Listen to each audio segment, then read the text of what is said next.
me, and at least let me, maybe I just know it some solutions right away, or I'll send you the steps.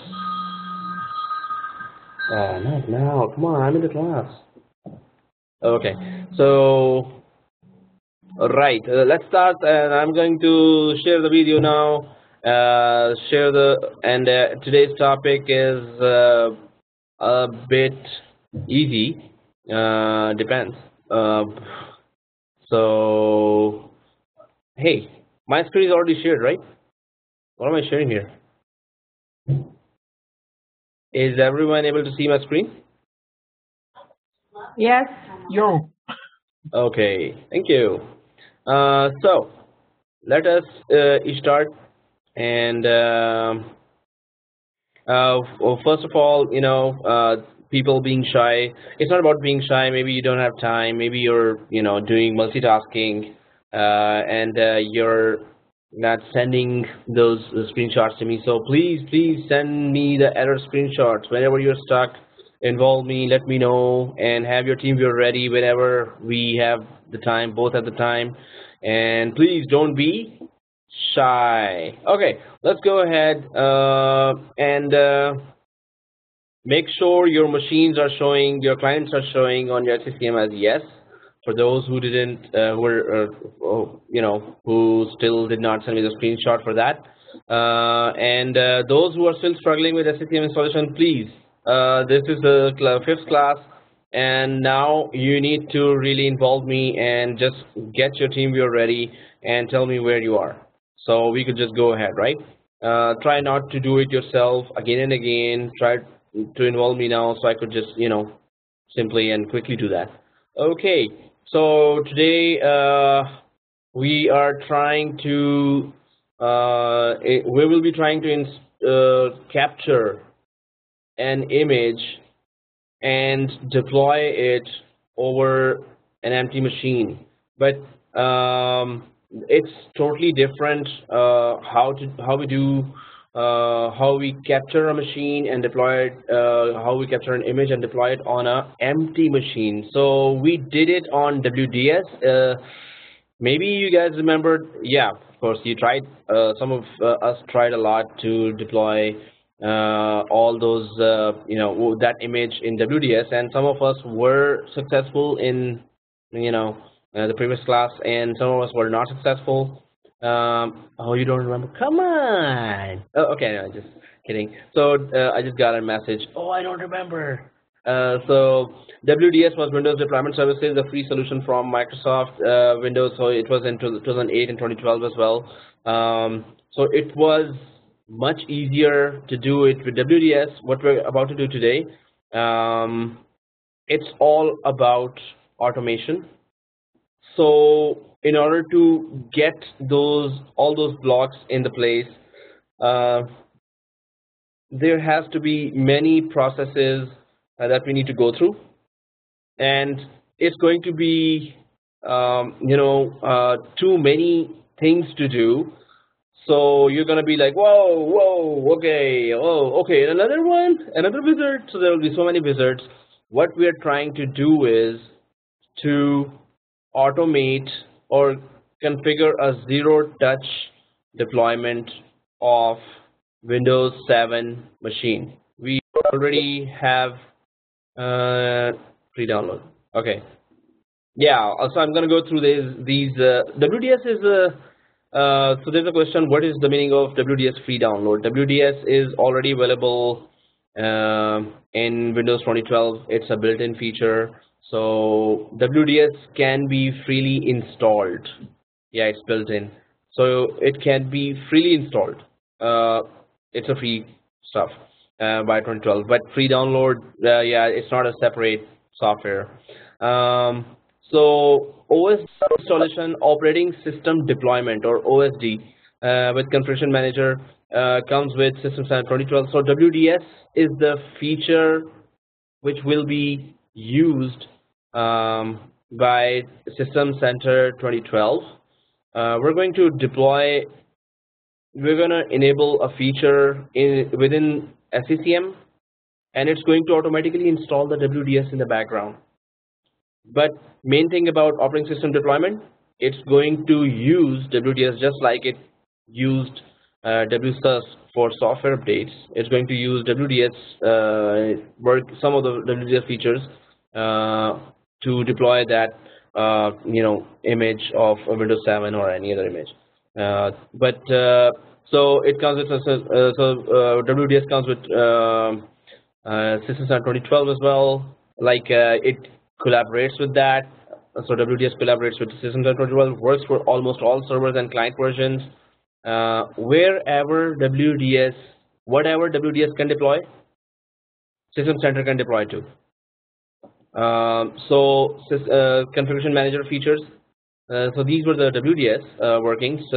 Configuration manager or System Center configuration manager features are, it gives best flexibility and control. You will see that when you're deploying or when you're preparing the environment to get an image of Windows 7 from a DVD, and then you start deploying it on an empty machine with zero touch deployment. So what is zero touch?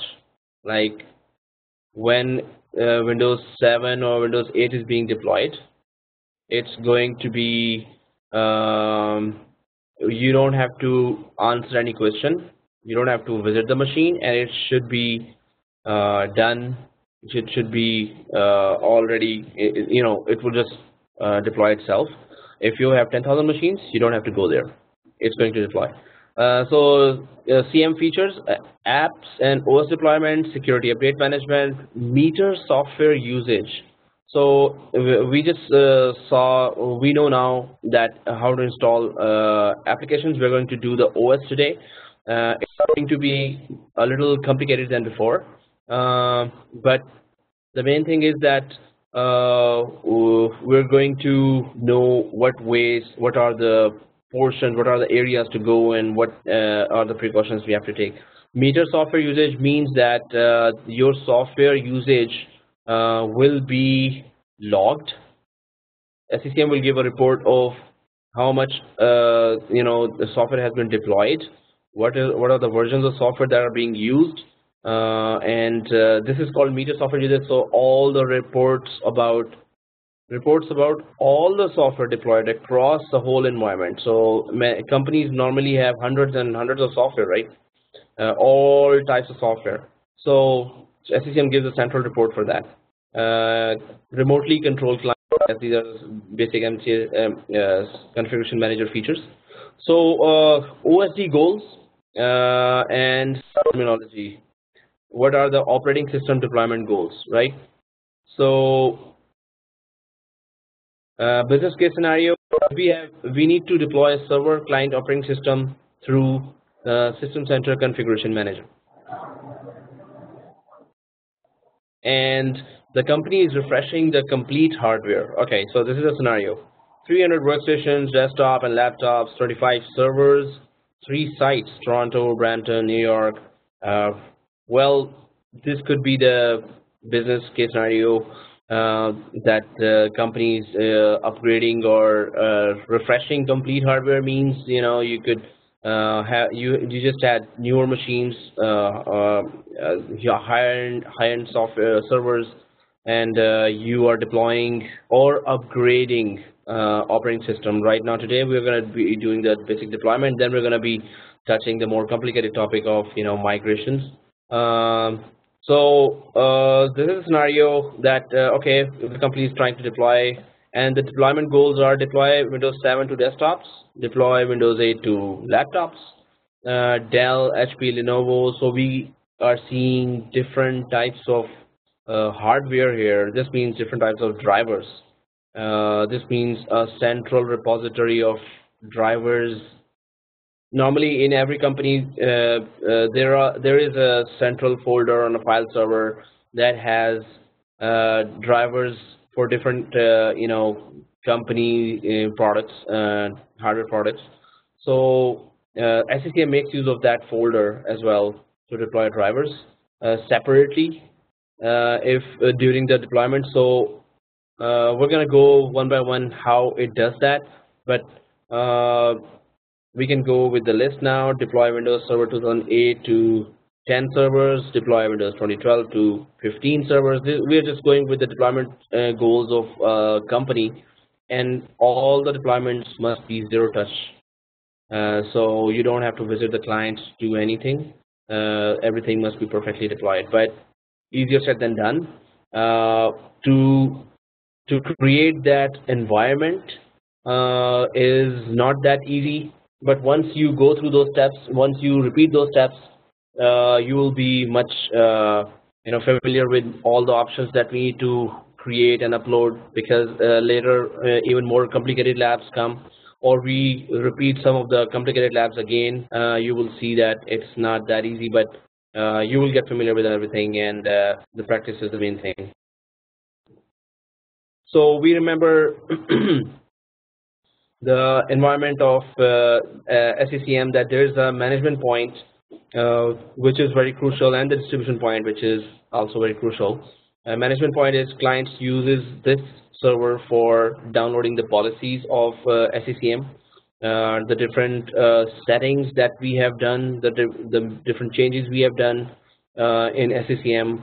Go to the client as policies, hey, we have done these changes. And also management point provides service location information to clients.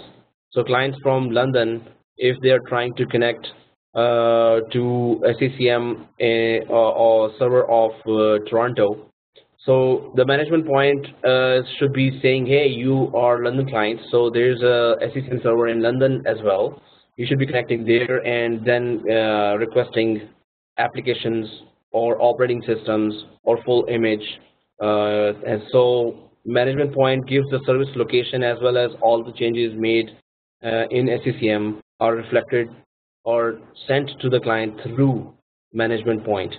So this is the Ministry of Information. If I just use the analogy, it tells all the clients all the information about what's going on in the SCCM and what you guys are supposed to do now. Distribution point, of course, a site system role used by the clients for downloading content such as software packages and updates, application contents, OS image, and boot image.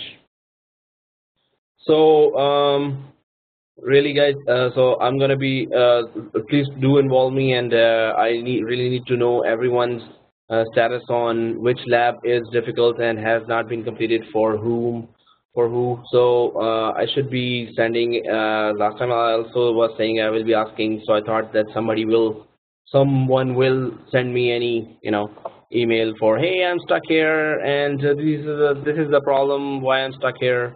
So now I have to really individually email everyone, or in groups I will start asking, hey, this guy, are you done? Where are you? I did send emails before as well, but no reply. SCCM is complicated, and you still need to take out time, but I'm here to help, right? So involve me, and let's get it going. How packages are deployed by the distribution point. Packages contain the file that will be downloaded by the client. So packages are deployed. We're gonna create lots of packages. So the difference between application and package. So application is what we deployed, separate programs. Package is mainly used for deploying to the computers, anything you want to deploy on the computers, but also package can deploy applications as well. But main task of packages is that you can combine different folders. You can combine 2 or 3 applications and make a package out of that. Suppose you're installing MS Office, then you want to install step by step. Yeah, anything that is executing is also an application, and you can have a set of applications or programs one by one being deployed by a package. MSI is also MSI applications can be combined in a package. So we're going to be using a package today as well. By So you will know the implementation of how packages are created, any set of files.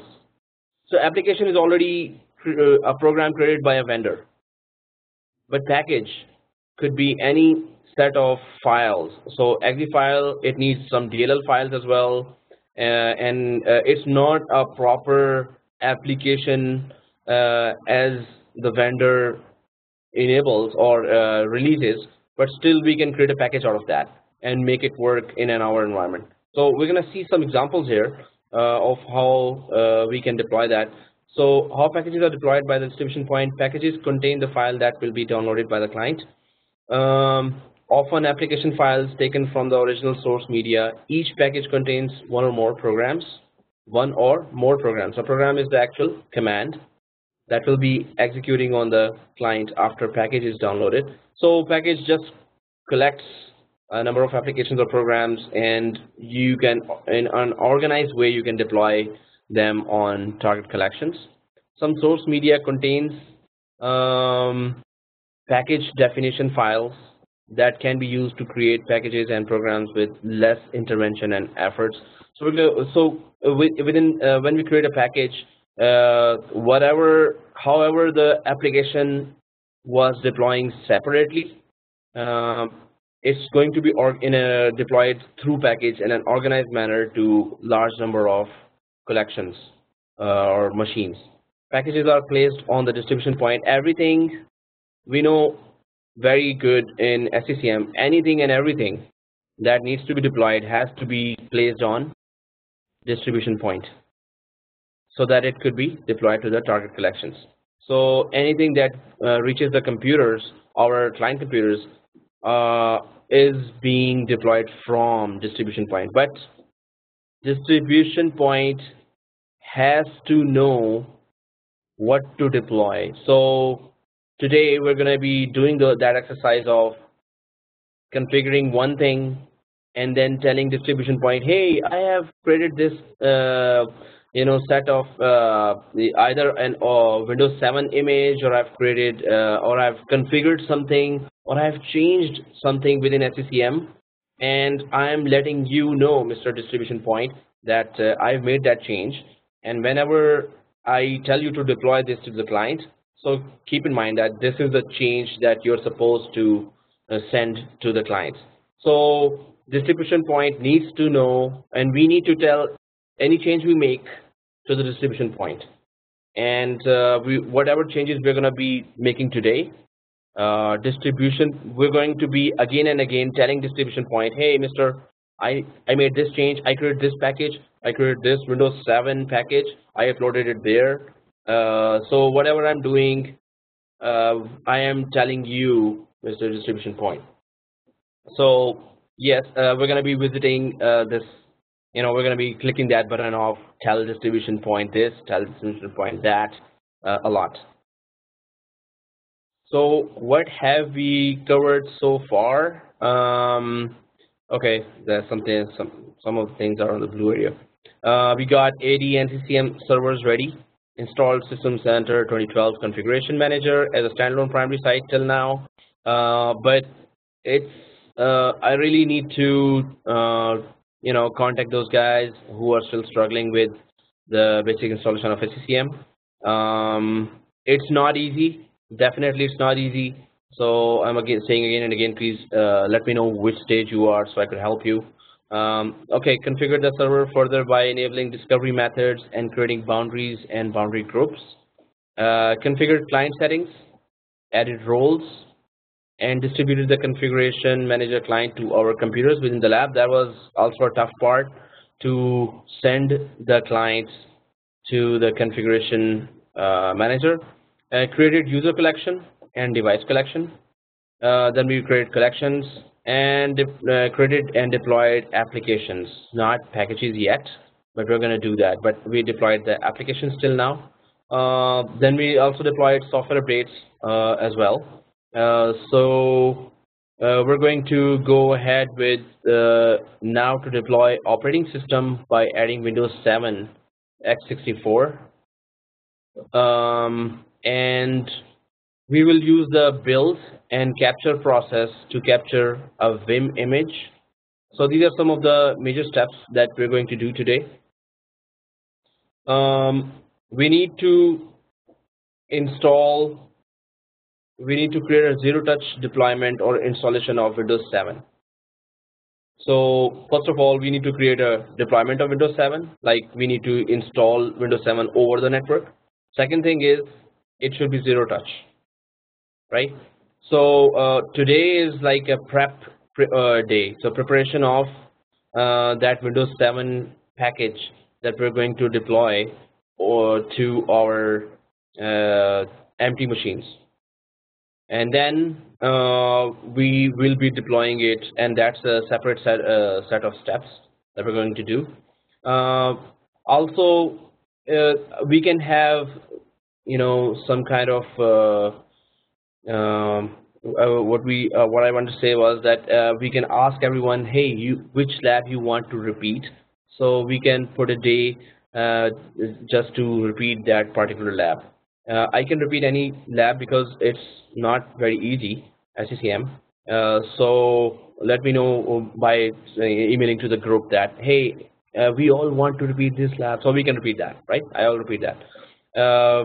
Okay, but that day I will be asking everyone, and you should have your team viewers ready as well, so we could just, I need to see your machines as well. In fact, I'm going to introduce another way, but later I'll tell you everything in the email. Okay, so we will use the build and capture process. This is the build and capture process, which will have many steps in SCCM. Build and capture process involves that you should have ISO of Windows 7. You should have extracted files of Windows 7.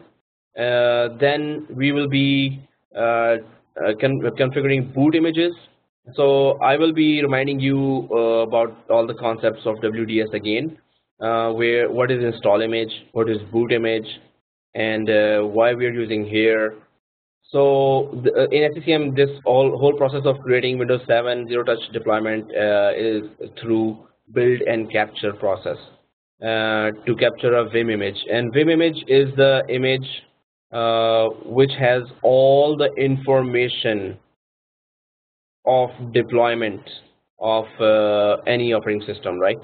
So we can also put automation information in the Vim image that, hey, when the product key comes, automatically deploy that, automatically put that. When the question comes about language, just choose English language automatically and go ahead without stopping there. And also, all the other questions that come during the operating system installation.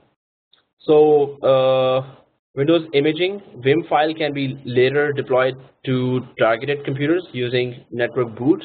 So PXE, anyone knows what's PXE? Oh, it's there. Okay, never mind. Okay, so PXE boot requires, so yeah, you could just put that information there in chat and something. PXE boot requires specific settings on our distribution points, and the boot images used to deliver the operating system Vim images must also be enabled for PXE support. Let me go to the whiteboard now and try to draw this. So I'm going to my whiteboard now. I hope everyone is able to see the whiteboard. Is everyone whiteboarded? Okay, so yeah. Okay, let me check that. Actually, this is something. Okay. Yep. Yeah. Okay. So everything is answered already. Okay, cool. So yes, everyone can see the whiteboard. You can just say in the chat yes, and I will assume from that yes you can see. Assume. Okay, so I'll just go and create this server, and so this is the server, and this is the client. These are the client machines, and um, these are uh, empty machines, uh, empty machines, and they need an OS, right? So uh, need an OS. But first they need an IP from a local DHCP. So without OS, you need to provide IP to these machines. So when these machines, empty machines start, so here on the server side, we have our DHCP installed already, and we're going to be, so this DHCP will be searched by the empty machines because of that feature called PXE, PXE, or pre-boot execution environment. Oh, where did it go? So environment. So no, it's not really. It's environment. So pre-boot execution environment, it does what? So PXE just is that when an empty machine starts, PXE helps locate the DHCP and gets IP, right? So which means that this machine, okay, well, that was big. Hello, testing 1 2 3. Oh, it was there. So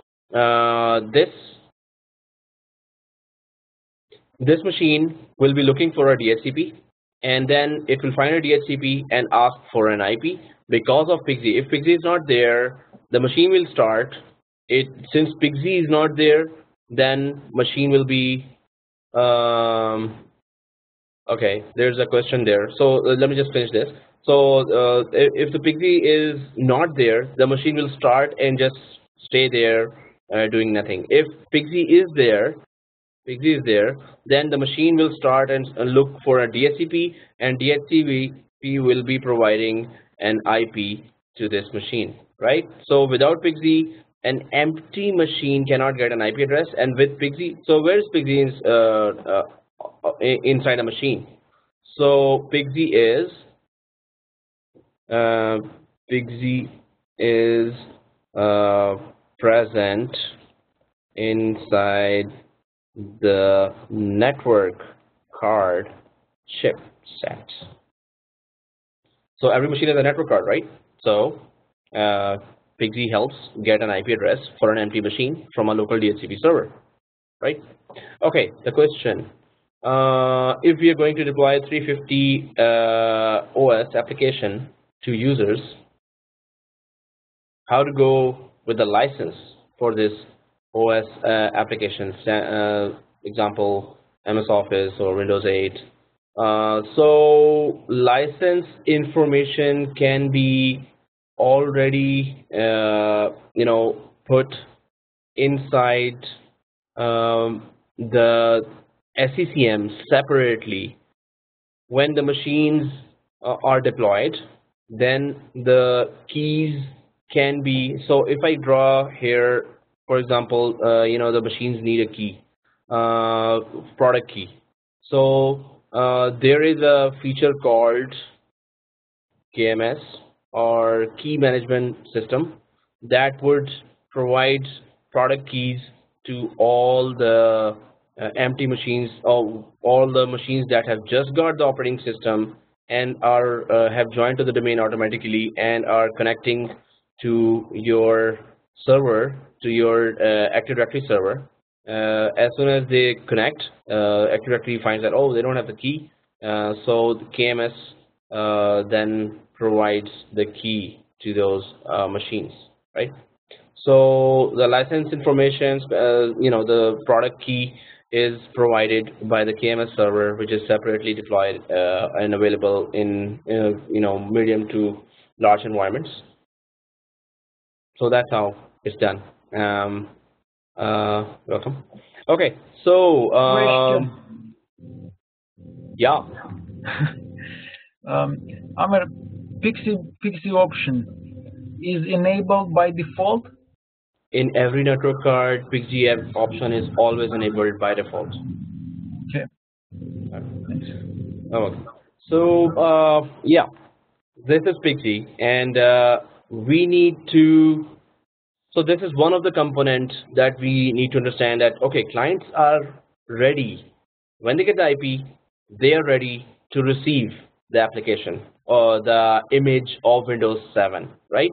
So we consider the clients ready because they have network card. As soon as they start, if they're empty, the Pixie will connect them to DHCP. DHCP will forward their or refer them after they get an IP. Then it will refer them to the SCCM or the WDS portion of the SCCM. But we're going to just say that it refers them to the SCCM. SCCM will do the whole job of deploying the operating system. If I go back to my screen now, share, and I'll just sort out need to put the chat there. Okay, so we were talking about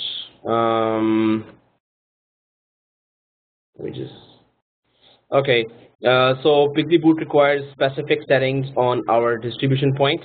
So main thing, our distribution point must know what to do. So we will tell the distribution point we have a Windows 7 OS. We have configured some other portions of the SCCM to make the deployment of that Windows 7 OS zero touch or automated. So we're going to tell all that to the distribution point, and distribution point will know that, okay, there will be a Vim image through which it's going to deploy Windows 7 operating system, and the clients will have clients are Pixie enabled already, and there will be a Pixie feature enabled from the SCCM side as well. So SCCM will also enable. So SCCM will be aware that, oh, whichever clients I am deploying the Windows 7 image are going to be Pixie aware clients. I'm deploying as a SCCM server will be deploying my image to the Pixie enabled clients. So SCCM there will be a server side setting and there will be client side setting. Okay, operating system deployment process. Okay, again, some of this needs to be. Configuration manager provides several methods that you can used to deploy an operating system. Following actions include the task needs to be completed for OSD or operating system deployment. Whenever you say, hey, did you do OSD in SCCM? So you will think of all this, and there will be background music. So OSD, what it requires to have OSD there. So I'm just gonna drop that there as well. Okay, so identify any Windows device drivers that are required to run the boot image or the OS image.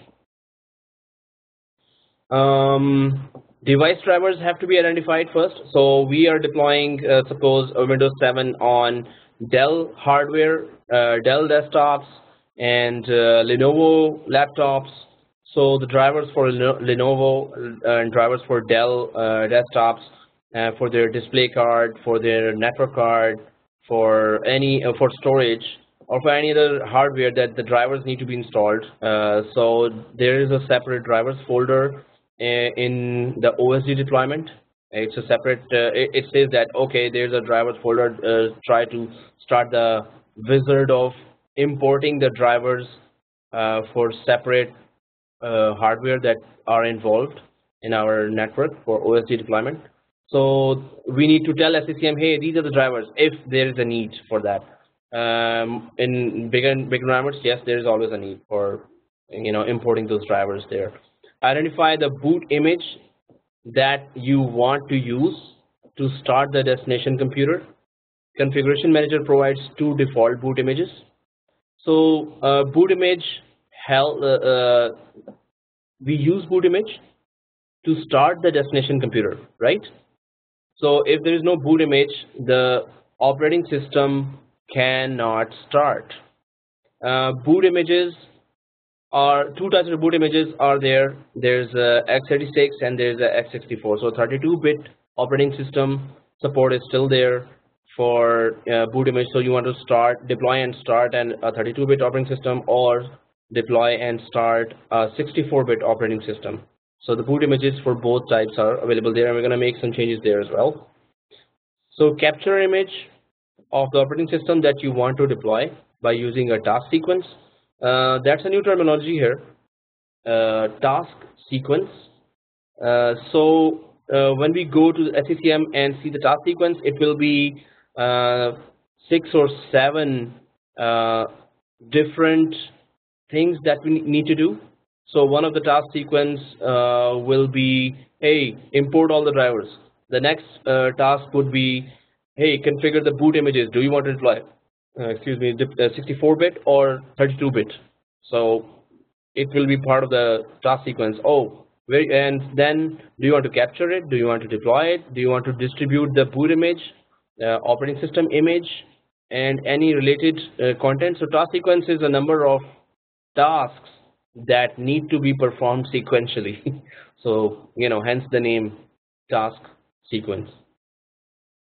So we're going to see that create a task sequence that deploys the boot image and the operating system image. So we're going to create a task sequence where a number of different tasks will be configured to deploy the image. Deploy the task sequence to the collection. So once we have configured 5 or 6 or 7 tasks, we need to deploy those tasks sequentially to the client. So this means what? So task sequence will be again drivers. So when we are deploying operating system, if you separately tell SCCM that there are drivers for that Dell image, there are sound drivers and display drivers. So we will add those drivers separately to another folder, a shared folder. When the task of operating system starts, the second task of importing the drivers also starts. The third task of importing files from boot image will start. The fourth task, there will be a number of tasks. So we're going to see that in detail, but that's how a task sequence is deployed to a collection or to a set of operating systems, that whatever is required is added to the deployment. So we need to see it, that what are the number of tasks we need to configure and how do we deploy the task sequence to the number of computers. If there are multiple computers in the collection, the task sequence is deployed to each computer in the collection. So of course we're going to see what is task sequence and how all these tasks are one by one used to deploy an image, full completed image, to the empty machine.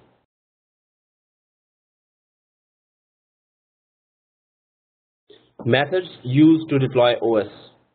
There are several methods that you can use to deploy operating systems to configuration manager clients. There's a PXE initiated deployments and multicast deployments. PXE initiated, we already discussed that PXE initiated deployments let client computers request a deployment over the network. So empty machines over the network are asking, hey SCCM, we got our IP address from your DHCP. Now can we have that operating system, please? So empty systems request the image with the PXE feature enabled. The operating system image and a Windows PE boot image are sent to a distribution point. So that's what we're going to do. We're going to have a Windows 7 operating system. I think we all have ISO image of Windows 7 or Windows 8 if you want, and Windows PE boot image, which is just the boot image that helps an operating system start on an empty machine and connect to a network. So Windows 7 image, system image, operating system image, and Windows PE boot image, which is just a boot file.vim that we need to put on distribution point. So distribution point will know, oh, I have a Windows 7 image here, okay, and I have the boot files to start that image in an empty machine. Okay, I think I have everything now, so I'm going to deploy this to an empty machine. So distribution point is the final server from where everything is installed, right? It's configured to accept PXE boot requests. So if clients are requesting, hey, can you give me the image? Distribution point will be configured to accept those requests, right? So that's why I'm saying that on the SCCM side, there is PXE related configuration we need to do, while the clients already have PXE configuration enabled. Multicast deployments. Multicast deployments conserve network bandwidth by concurrently sending data to multiple clients instead of sending a copy of the data to each client over a separate connection. In this method of deployment, the operating system image is sent to a distribution point. Then this in turn deploys the image when client computers request the deployment. So what happens in multicast? Let me just quickly go to that whiteboard or new whiteboard. I hope you are all able to see that. And if I create this quick diagram of the machines here, and if there are large number of machines here, so multicast is just that you have Win7 image and you want to deploy it to all the machines. So okay, thank you. So if you are connecting to so if you are sending image separately to all those, so there are separate connections being created there, it will take lots of network bandwidth. Instead, if you enable multicast, then you will have one connection being made for all the clients, and then through a switch, this is a switch, it goes to one to many, one to the multiple operating system, which is switch here, and then from here it goes to all the operating systems. So bandwidth of just one server is being one image deployment is being used. Bandwidth of one image deployment is used for multiple machines. So basically what it does, it saves network bandwidth. But if you start deploying 100 or 200 machines, that's going to be still, even multicast will say, hey, I give up. So So I'm seeing in the chat that you're not seeing your my notes. So is anyone able to see the whiteboard right now? Yes, I can see it. Roland, you cannot see. Yes, Syed can see that. Roland, can you see? Oh, no. Okay, cool. Maybe. Okay, maybe, huh? So, okay, that's confusing. So maybe you can see, maybe you cannot. But can you maybe see that, or maybe? Okay, still confusing.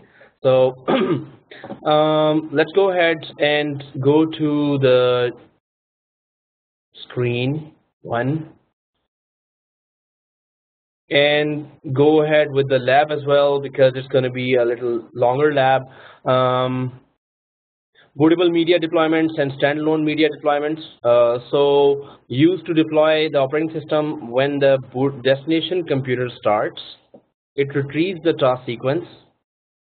It's just SCCM's way of saying to deploy an operating system. Task sequence, the operating system image, and any other required content from the network. Because that content is not included on the media, you can update the content without having to regret. So this is bootable media deployments. So we have a PXE network card that's booting and then connecting us to the DHCP and then requesting the image and deploying it. So it's a bootable media. Having to recreate, we don't have to recreate the media. We can just update the content over the network, right? Then standalone, excuse me, standalone media deployments lets us deploy operating systems in the following condition in environments where it is not practical to copy an operating system image or other large packages over the network. In environments without network connectivity or low bandwidth, so you take, just like maybe some of you have deployed image through Ghost in USB drives, and then connect that USB drive or external drive to operating system, to a machine, and then one by one deploy all the operating systems. That's the hard way of doing things. But you can still create that image from SCCM and put it in your external drive and take it to any other system that is not connected to the network and deploy that. So SCCM supports that too. Excuse me. I think I should mute my mic when I do that. Okay, so let's go ahead with some of the. Hey, that's not fair. Can you just repeat last slide? Oh, okay. Sorry. I was trying to kid. Yeah, you were saying? This one, right? Yeah. What is the difference in both of? So bootable media is the PXE enabled network card or USB that lets the clients boot to boot the empty machine and also connect us to the network automatically. So bootable media deployments will be our PXE enabled network card, or if the network card is not PXE enabled, maybe an older network card, then we can have a USB that has the PXE information, PXE files there, and when you put the empty machine to boot from USB, then the PXE file is read by the that empty machine, and what PXE does, we already know. It lets us connect to the DHCP and get an IP address, and then we are connected to the SCCM server, or we are connected to the network, right?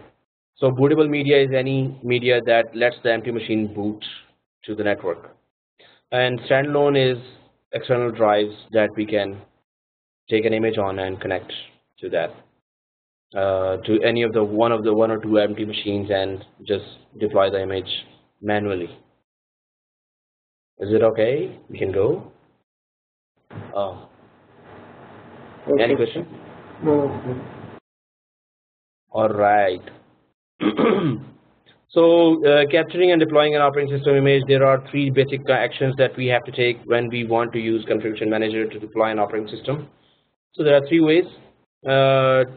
build and capture an image and distribute it to distribution points. We're going to do different tasks to do that. Create and configure the task sequence. So we're going to first let the distribution point or the server having the distribution point role. We will let him know that, let this guy know that we have Windows 7 image or Windows 8 image. Second thing is create and configure the task sequence that installs the operating system image. It installs. And the third thing is deploy the task sequence. So it installs the operating system task sequence, installs and captures the operating system image, and then finally whatever image we have captured, that image is deployed to the clients. But we're going to see the details and we're going to do them, and so we will know, oh, that's what it's doing. Okay, so the main areas are this. We're going to tell that what is Windows 7 is the image we're going to deploy. Then we're going to install and capture the image, or we can just put it to the distribution point, and then we can deploy it to the clients. So it's still going to be a bit complicated at first. Oh yeah, sure. So in fact, let me just send you now, or I'll send it later, because you're seeing the slide now. So even if I send you now, I mean, you won't be able to see that. There was a question that, yeah, I need to send the slide, so I will send that. Okay. Next is create the image and distribute it to distribution points. Operating system images are Vim files and represent a compressed collection of reference files and folders that are required to successfully install and configure an operating. So Vim files will be used. If you remember from WDS deployment in our class, Humber class, we did that. We created a Vim file after we captured the image. So overall, we're going to be using the Vim files, which is the Microsoft format, to create an image of a working machine or just a DVD. And then through that Vim file, we're going to install the operating system. The operating system image is built and captured from a reference computer that you configure with all the required operating system files and everything. Okay, what is the reference computer? If I quickly go again to my whiteboard, I'm going to still open a new whiteboard. Now let me know in chat as well if you can see that whiteboard. Everyone can see that whiteboard, right? So this is, I'm going to quickly draw these.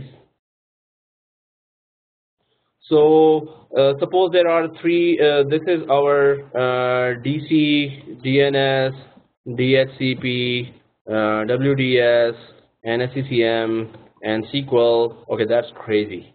But anyway, if we deploy everything on one, Microsoft does support that too. Not recommended though, but you can install the whole thing on one server as well, one machine as well, SQL Server and everything. And then you just got 500 new machines. Now your boss says that, hey, I need here MS Office, and I need here Adobe, I need here WinZip, and all the other applications, of course, after deploying the OS and drivers. I need all these applications. So make all those 500 computers exactly like that. So you take, among those, from those 500 computers, you take out one computer, the hardware is same, and we call it a reference computer. And this computer actually, we install all these applications. So we install the OS, then we install the drivers, and then we install all the apps on that. So we check all these, they're perfect, exact, excellent condition. Then we do what? Then we capture the image of C drive of this reference machine. Okay, we capture the image of C drive of this reference machine, and this image is then uploaded to WDS or SCCM, and then this image is later deployed to all the empty machines. So this image will be the working image of a reference computer. So when those machines will get this image, they will have all these, they will have the OS drivers and applications installed perfectly on all those rest of the 499 machines. So reference computer is the computer where you check if everything is installed and working. Then you capture the image of that reference computer and upload it to the SCCM server or WDS server, and then WDS server or SCCM server deploys that image of a working machine to all the empty machines. Any question here?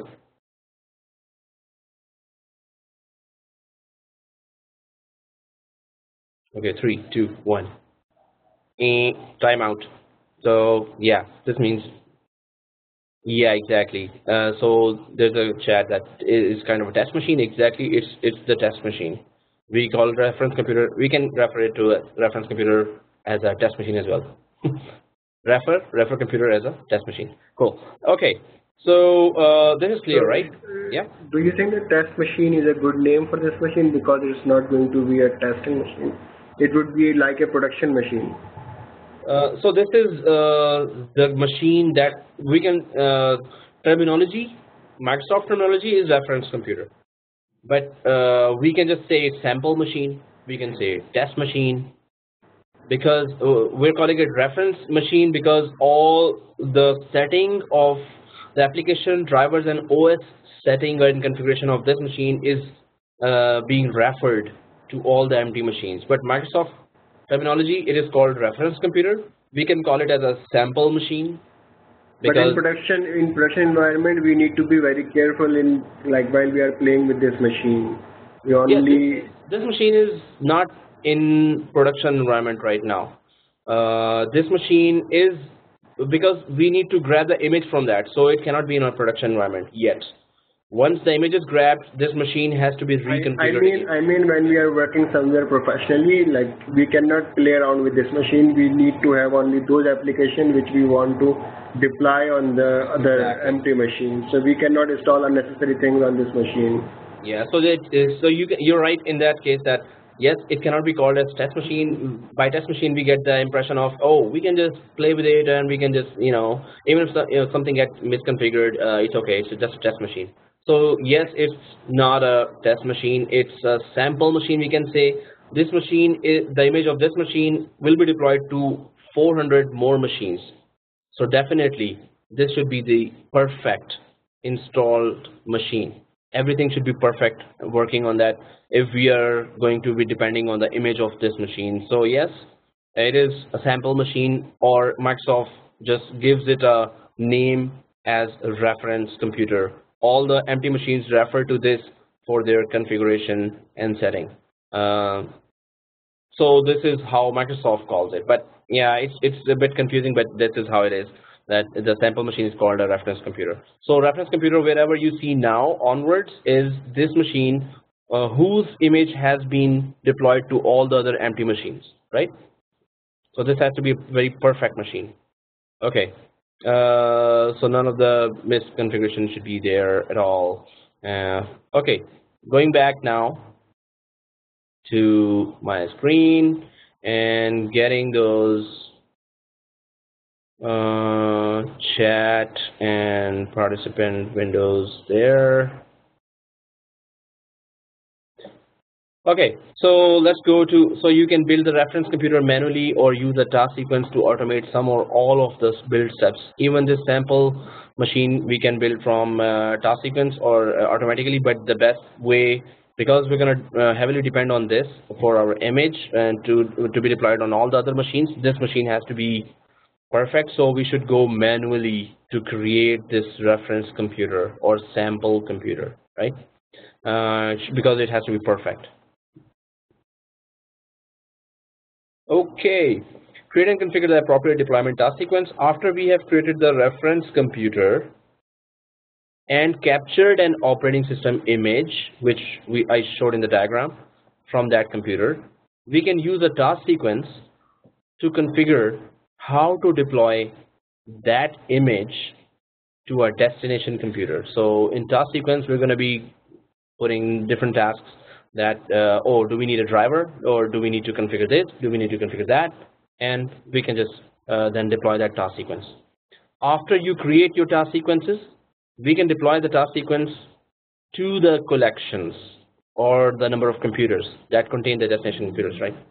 So it's a pretty simple concept that you create a reference computer, upload the image, make sure it's perfect, upload that image to the SCCM, and then create a task sequence in SCCM which tells SCCM that how to deploy this to the collections of computer. And installing device drivers, yeah, we need to install all the device drivers. There's a drivers, there will be a driver catalog, and there's a driver package. So a collection of, or a number of, or 3 or 4 types of drivers, we can create a package of those drivers and then deploy it alongside the operating system deployment, right? So if I create another whiteboard for that, how task sequence really looks like or is supposed to work, everyone is able to see that dashboard. So if I quickly make this SCCM server, and this is 1 or 2 clients here, what happens is that you define that, oh, these are the drivers that are going to be installed, and then you define these are the boot image files that I configured. Then you define separately, this is the Win7 image, Windows 7 image that I got, and then you define certain more things, one by one, 1 or 2 or 3, 4 more things other than that, which we're going to go in detail. So what happens is that this is a sequence of this is the task sequence. So what I'm trying to say that once you're deploying Windows 7 image, maybe all the drivers were not there in the reference machine. So you tell the distribution point, this is also your distribution point as well, right? So we have installed, okay, I need to, just to avoid all that confusion, this is our DC, and this is our SCCM/SQL. So what happens is that all these, so Windows 7 image, so this is our SCCM SQL, this is our MP as well as DP. You know what is MP and DP, right? So it is the management point and the distribution point, right? So okay, so what I'm trying to say is that SCCM starts deploying Windows 7 on an MP machine here, and it includes during the deployment over the network the driver files as well. Oh, drivers are also needed, so it adds to that over the network deployment process that is going on. Oh, we need the boot files as well. Okay, let's add that too. So separately in a layered format, it adds all the tasks over the network while the image is being deployed. So it can deploy just one file as well. So it may be deploying just one file which includes this, this, this, this, this in one file.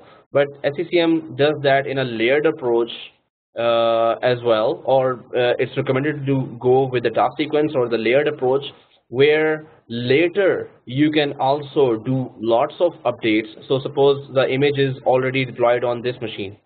Oh, I needed some more drivers, so I will simply deploy now this driver from the task sequence later after 2 months, maybe 3 months.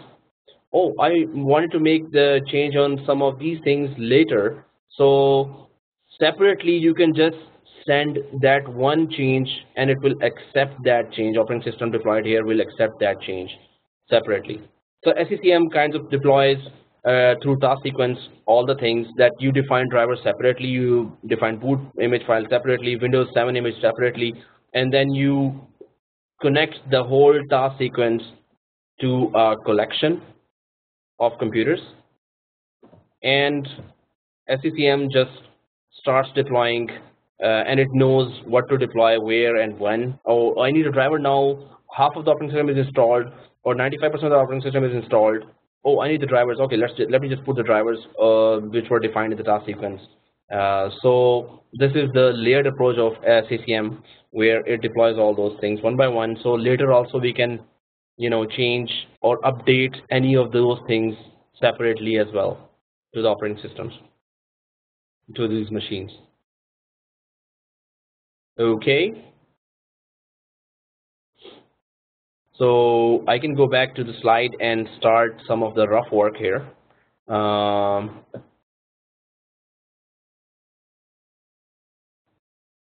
keep the chat up here.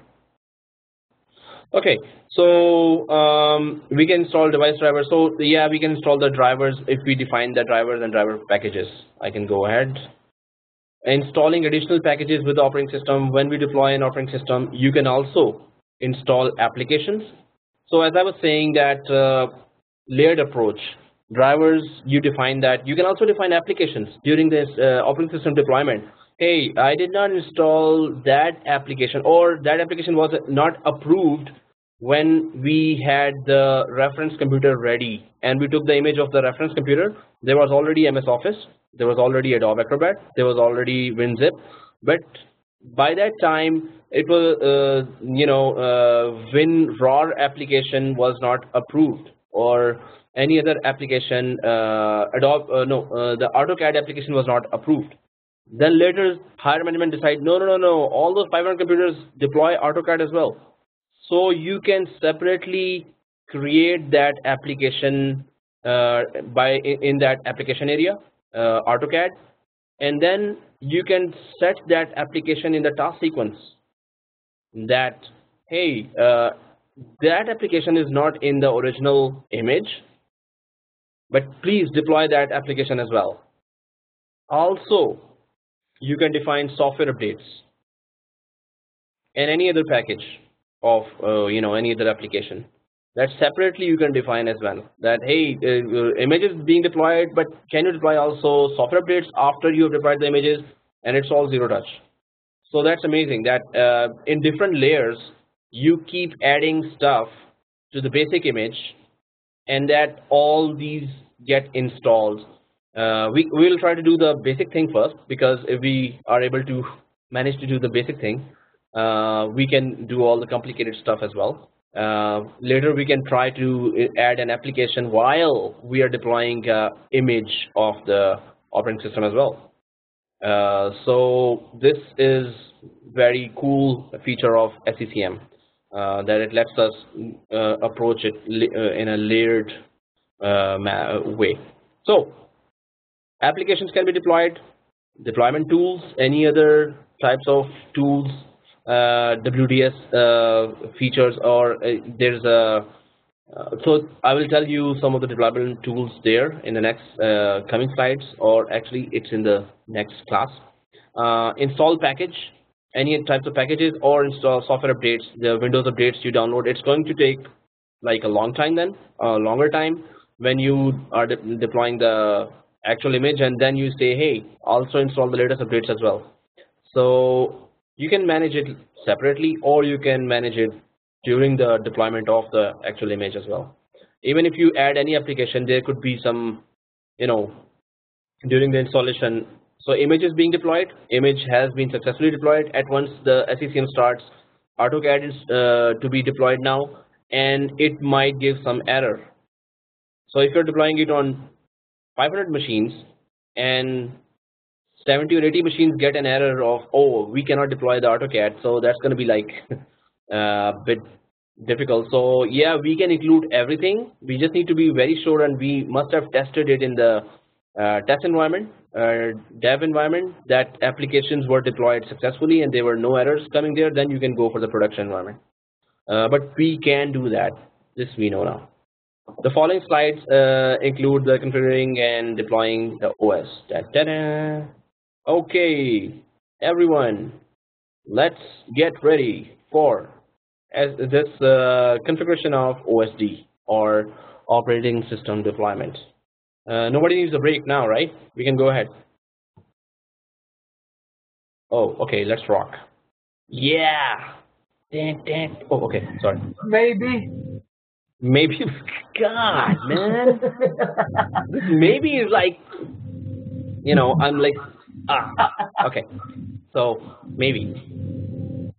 All right. So guys, you need a break, put it in the chat or state 10-minute break. So 6:51, we come back at 7. Okay, it's officially a break. Maybe. Oh God, man, no.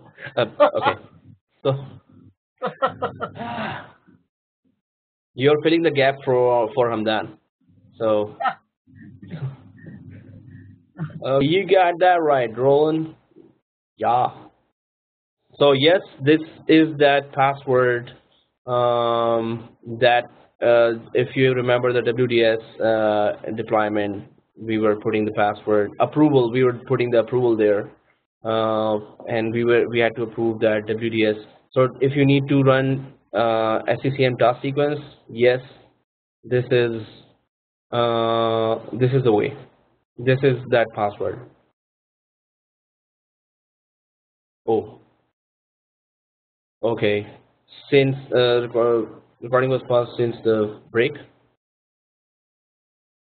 From the break till now, I can repeat the steps. Okay, so guys, for the record of the video, I'm going to be just repeating the steps. What we did till now, how we started the lab. We just make sure that our DHCP is working fine, and our client Windows machines are receiving IP addresses from DHCP. That's one thing we can make sure for the lab. Second thing, we went to this SCCM. We opened the SCCM console. I'll cancel out from here. Then in SCCM console, when we opened, this is the second step we did. We clicked the administration button. Then we clicked the servers and site system roles. Then we went to this site and clicked it. And under in the bottom, we saw this distribution point. We need that distribution point to be aware of all the PXE requests that it's going to receive. So that's why we are going to tell the distribution point that from now on, by going to the right-clicking the properties of distribution point system role, we're going to and going to the PXE option and enabling that, we tell the distribution point that from now on you will be receiving PXE requests from those empty machines which do not have operating system till now. So press yes. This was the warning that these ports will be used by the clients, and this port will be used by the server to deploy the image. And if you have firewalls on, make sure these ports are open. We press yes here. Then we click these 3 options here, so allow this distribution point to respond to incoming PXE requests. Yes, it will be that. That's exactly what we're doing. Distribution point would know that PXE requests will be coming. Then enable unknown computer support, and this is for all the new clients which are unknown to the SCCM because their MAC address is not added manually. But we don't have to manually add the MAC address. It's okay. We know those computers are safe. They're our computers, and no hacker has attempted to breach those empty computers. Anyway, So we press OK here, and then we put that password here that will be asked when the task sequence has started from SCCM side for an extra level of security.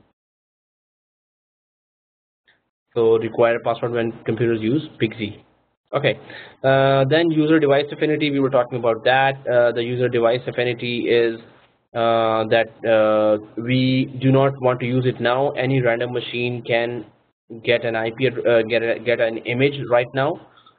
We do not want the machine to be registered with some particular user.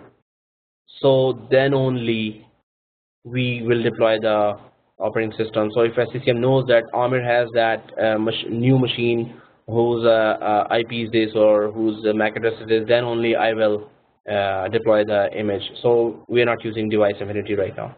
User device affinity, and we don't need password in large environment. Yes, we don't need password in large environments.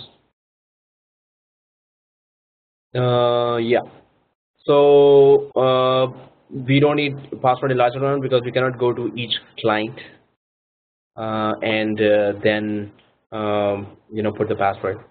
Doesn't make sense, right? We're doing it now just to show that if the password is required and which stage the password is actually required. Okay, so then network interfaces respond to PIXI requests on all network interfaces. Very, very simple option that yes, a network interface has to be all network. Suppose we have 2 network cards in SCCM, we can just receive PIXI traffic from any of the network cards. Although there's an option that we can dedicate 1 or 2 network cards just for that traffic, or any of the network cards for that traffic, right? Okay, let's click. Okay, wait. Okay, let's not be very quick. I'm just going to go to the next slide where it's going to do the next step. So yes, now I'm just making sure that there's nothing else that we need to configure. So apply this and okay. So now our distribution point knows that it's going to receive PIXI traffic. Okay, next step is add the Windows 7 x64 operating system image. So for that, guys, we need to put the extracted Windows 7 files to a folder that is a shared folder. So again, we need to put the Windows 7 files on a shared folder, but extracted, not the ISO image. So see this and follow. I'm opening a folder. We can put it on DC because it's a big file. So let's go to our domain controller for this environment. I'm going to my domain controller now and going to the yellow folder. And Windows Explorer, it opens. I'm going to the C drive of my domain controller, and then I already have a folder called soft, or I can just quickly create another folder called OS, and I will right click and share this folder for everyone. So share specific people and click everyone and click add and press share. It's going to be shared, and this is the path. In my case it's DC01. I think in your case it's server01/OS. So what I did till now is created a folder called OS, and then I just shared that folder with everyone. So now I need to put the Windows 7 files inside this folder called OS. Where do I get those all those files of Windows 7? So remember that in our domain controller, our CD-ROM. So if I go, I'm still in my domain controller. I click this PC, and I go to, or I just go to the DVD drive CD drive here, DVD drive, it already has shared our Windows 2012 R2 files. So everyone has Windows 7. So if you have Windows 7, now we need to mount Windows 7 ISO image to our DVD on our domain controller. I think it's a simple task for everyone. So I'm just going to go to my domain controller and go to the settings and go to the DVD, as you can see here. So I'm going to browse. Already my Windows 2012 R2 ISO is mounted here. So I'm going to just click browse and go to my Windows 7 Enterprise 64-bit edition. Double click that, and now Windows 7 is mounted there. Press OK, and in the DVD the other files should be showing. So I'm just going to go to Windows Explorer here. I'm going to go inside my DVD. If I double click directly from here, it's just going to open that installation window. I don't need that. I'm just going to expand that from here. So now all the inside files are showing for Windows 7, which I just mounted on my DVD on my domain controller, right? So since now I can see all the files, I'll just select all the files. Control A, select all the files. Control C, copy, and go where? I will go back to C drive and go to the OS folder which I just created and shared. Double click that OS folder and click paste. So now I am copying all the extracted files and folders of Windows 7 to my newly created folder called OS, which is shared as well. And why am I doing that? Because of the next step, which is add operating system installer. So it says, hey, tell me where are the files of this operating system. So it's copying now. While it is copying, so everyone got that, right? Guys, if you have Windows 8, you can go ahead and have Windows 8. If you have Windows 2012 R2, go ahead and use that. But I'm just using Windows 7 because everyone has it, and because in the slides also, in the slide actually it's a different operating system, but we can just go for Windows 7 here. Windows, yeah, we need all files. So this is being copied. While this is being copied, I'm just going to go back to my SCCM server, and I'm going to go with the next task, which is, if I go to software library, it's the slide number 20. In the software library, if I expand the operating systems folder, it's still loading. So when we expand this operating system folder, now we see lots of options here, and one of the options is operating system installers. This is slide number 20. So when we go to operating system installers, so this will be adding the shared folder link. So it will be a UNC path for that shared folder. So I'm just going to right click operating system installer and go and click add operating system installer wizard, and I just need that path. In your case it's server01/OS if you have created the same folder name. In my case it's //dc01 / the OS folder. If I want to confirm it's on the network, I'll just click browse.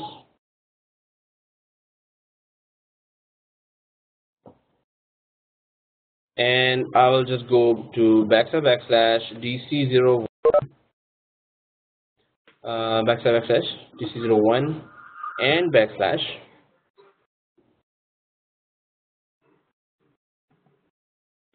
So now my DC01 is here, and there's that OS that is showing there. So remember that I already was copying all those files there in the OS. While those files are being copied, uh, I'm on slide 20, which I sent to everyone on the group. So I'm now going to slide 21. Okay.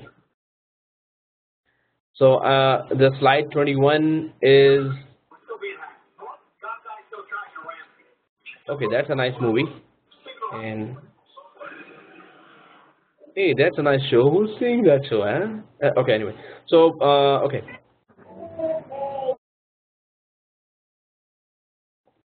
Is it coming from my side? No.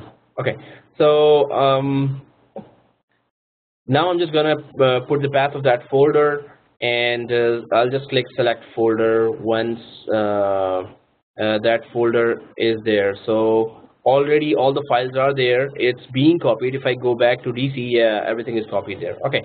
So I'm just gonna click select folder, and my folder path is DC01 backslash OS. Yours must be sub01 backslash OS, right? So select folder, and it just needs the all the files there. So it needs the path for where all the Windows 7 files are, right? Next, I'm just gonna name it Windows 7 OS, and next, Windows 7 OS, next, and finito. So this is what we did is, oh, okay, no problemo. Yeah, so it's recorded and you can join it. So we're just trying to deploy an operating system over the network through SCCM. Okay, so now we have added on the distribution point on the SCCM server Windows 7 detailed operating system. I'm on slide 20, 21 now, and then I'm going to go for 22. So it's just 22 says that okay, go ahead and just click next. 23, 24 are till slide number 23. It's just click next. Slide number 24 is saying that distribute the operating system to our distribution point. What this means is slide number 24 says tell the distribution point that now we have our Windows 7 operating system added to SCCM. So how am I going to do that? I'm going to go to that OS which just I added to my SCCM. I'm just going to right click that, and I'm going to click distribute content. Okay, so distribute content. I really need to close my Google. Getting notifications. Okay, gone. So distribute content. I right clicked and clicked distribute content on that newly added system. Next, and now the package needs to know which distribution point is it going to be distributed from. So this is of course our one and only distribution point. Our SCCM server is our distribution point. It's loading there, and one day it's going to appear here, and I'm just going to click that name there for this distribution point. And something's wrong with my SSD, super slow drive, okay, still waiting. It's going to come or it's not going to come. Maybe. Oh, now as soon as I say the word maybe, it came. So I should have said maybe earlier. So click that. So now our operating system, now our distribution point knows that, oh, we have an operating system here. Okay, that's okay. Next, next, and closo or finito. So distribution point knows now that there's an Windows 7 operating system added there. Let's go to slide number 25, which is saying this, the next steps for adding the distribution point 27. In case I'm on slide number 27, where it says that if that error pops up, that this is the distribution point update required, so you need to click no. So on slide number 27, if it is open in front of you, if that message warning comes, which did not come to me, and I don't think anyone, it's going to come now at this stage, but it's going to come. It's going to pop up, and I'm going to tell you that what to do there. But click no if you do get that on slide number 27.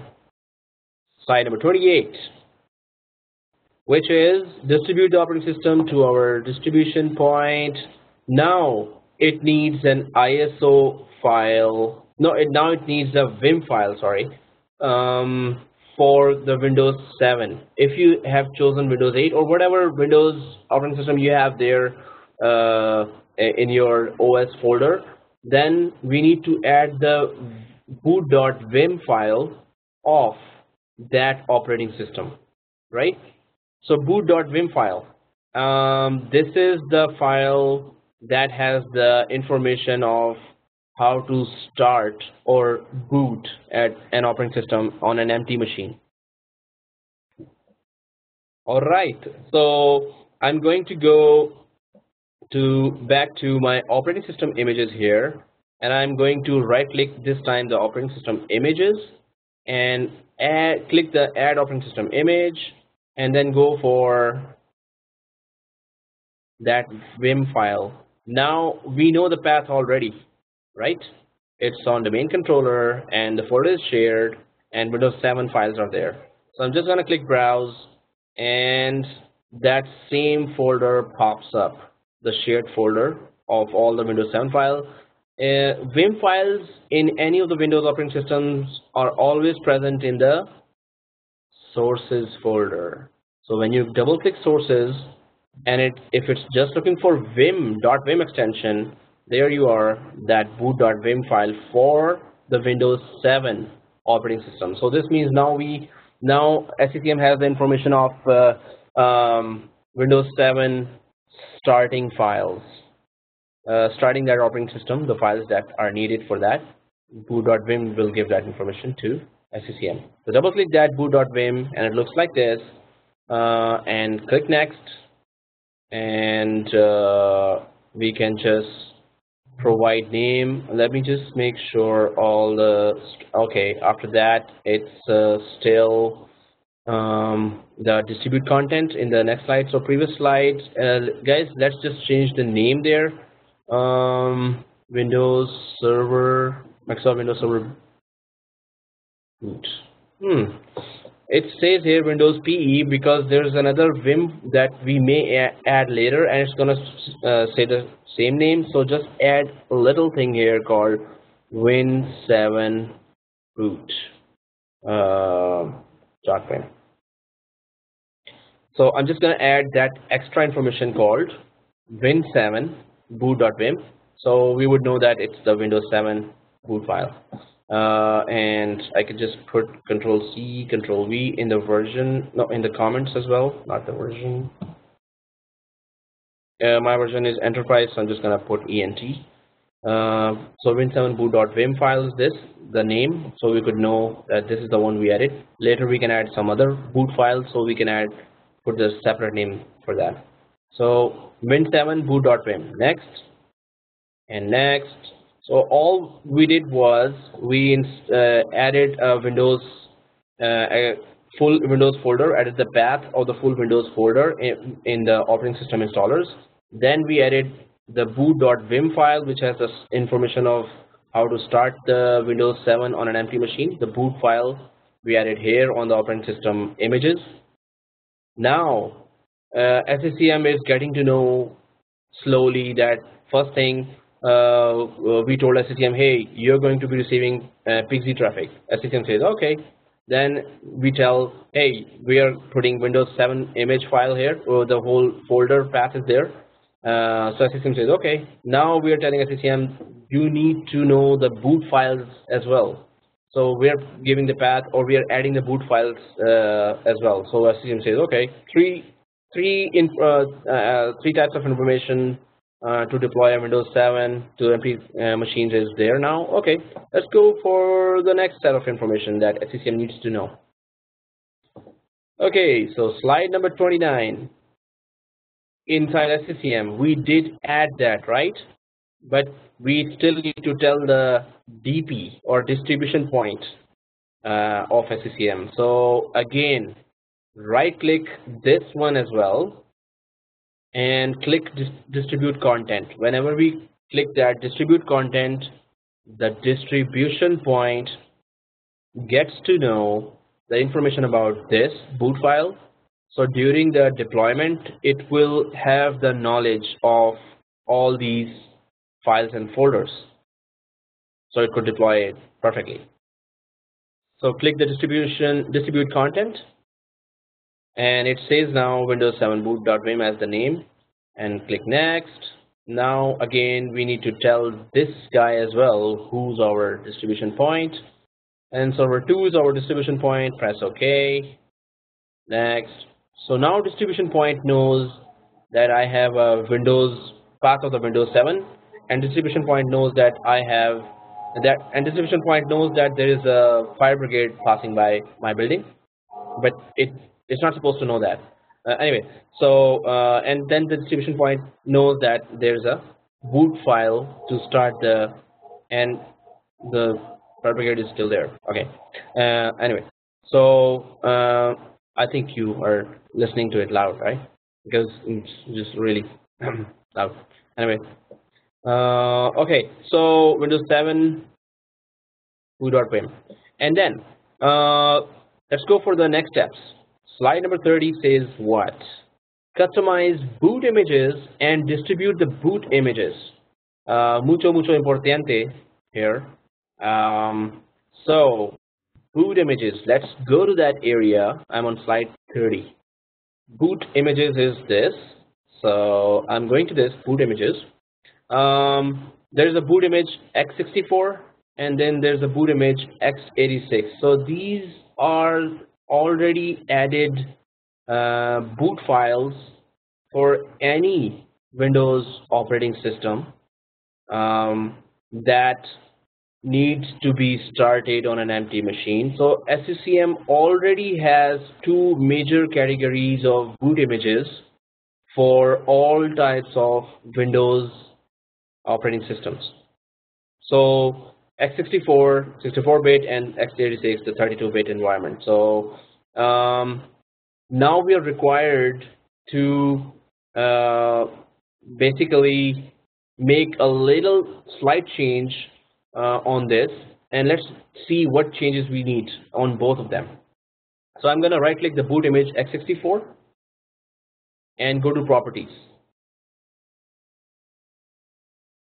and go to customization. Yep, that's in the slide. What it needs, why we need to enable command support, testing only.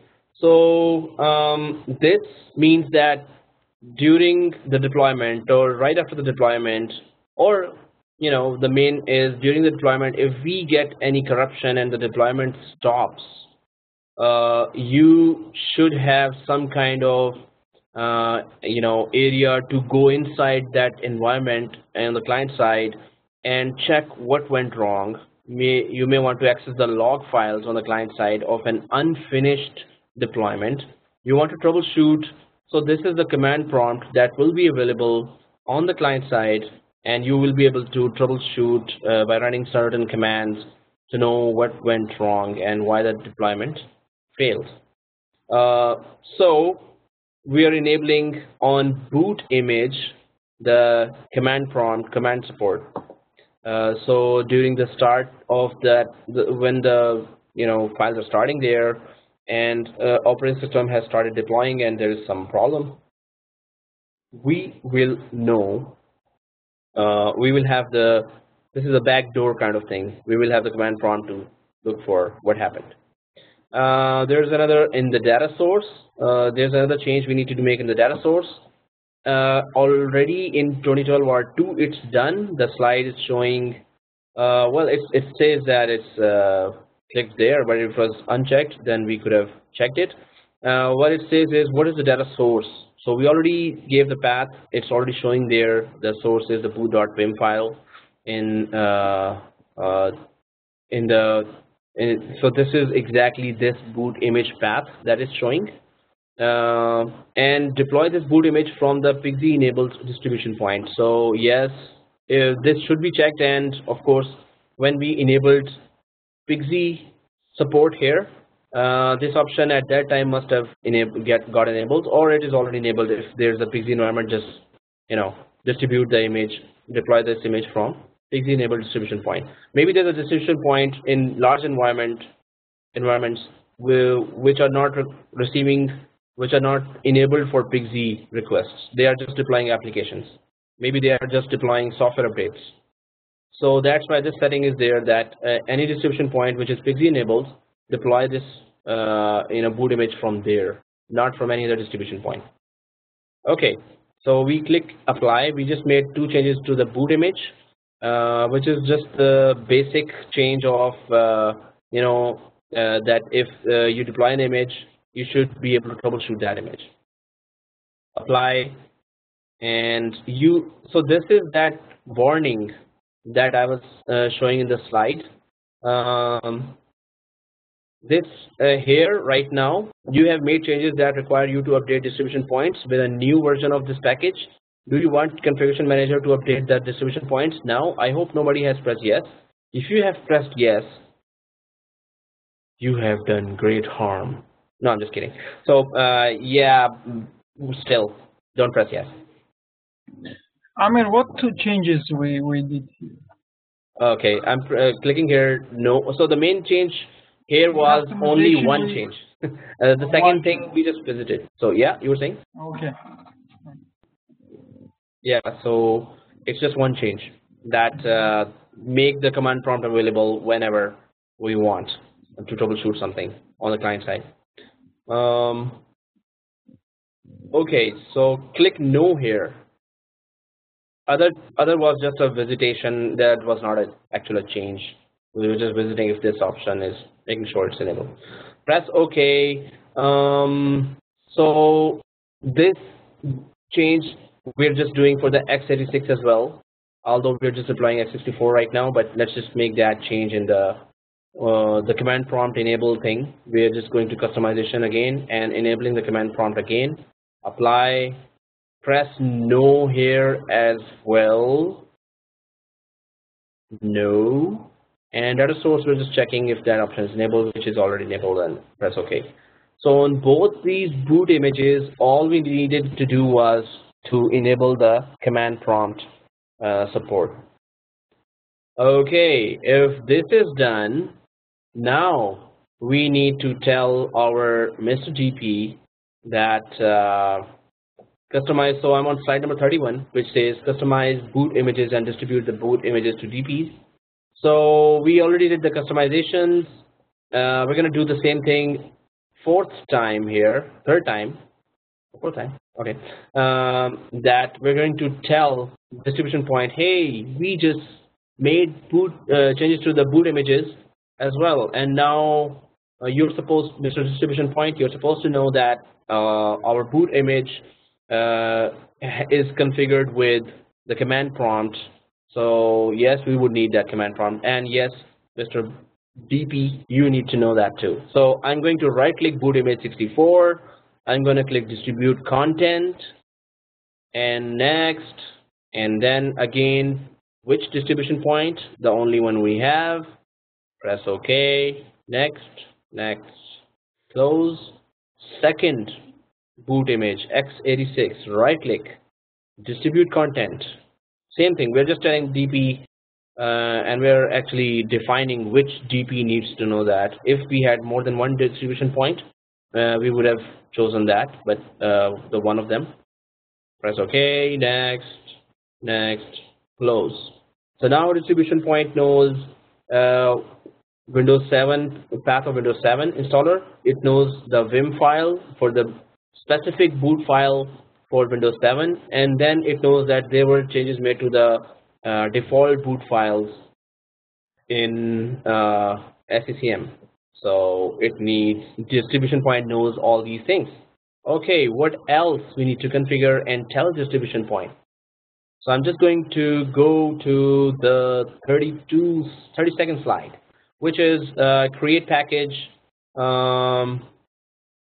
from definition. So create and then distribute this. Okay, that was 32, which was currently there are two packages for configuration manager client. However, neither. So I'm on 32 slide. I'm reading that.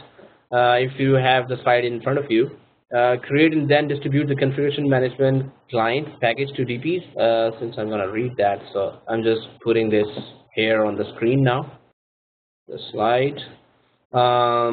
So currently there are two packages for configuration manager client. However, neither are working in their current form. Rather than use them, let's create our own in software library. So there is let's go there and let me tell you. So configuration manager client package. So it's just making sure that this setting is for the client side. So you have to enable a package that tells that this all setting has to be enabled for the client. Okay, let's go inside and check. I'm just going to remove the slide again so it's in front of me so I could just quickly follow that. Okay, so I'm on slide number 32 and it's right click the packages. So we need to be on the packages. Packages are where in software library. So and there are application management. Sorry, it's in application management. These are the packages here. Configuration manager client package. This needs to be configured. It is part of the whole configuration of deploying this operating system to the client. If this is not configured, it will not be configured. So if I go for create package from definition, we are defining that it's the configuration manager client upgrade that we're going to do. It's not a device management client transfer. We are upgrading the client. So in our case, we are upgrading the machine from the state of emptiness to the state of installed OS. What a choice of word. Anyway, so that's the type of client in deployment we're doing inside the configuration manager. So it needs to be told that's just part of that. If you go to publisher, this is just a Microsoft. Why is there a browse there? We can have information file for all the other publishers, like any other company that has its own set of package for client installation. We're gonna just have to go through this process as part of the task. They're deploying the Windows 7. So click the configuration manager client upgrade. Next. So what type of deployment is this? So I'm just gonna go to slide number 33, where it selects, slide number 34 actually, and it selects always obtain source files from a source folder. So we already gave the path for the source folder. So the first option is this package does not contain any source files. No, that's not true. It has. So always obtain source files from a source folder. Create a compressed version of the source files. No, we just have the extracted version of Windows 7 and the path is in domain controller sources, the folder called OS in my case.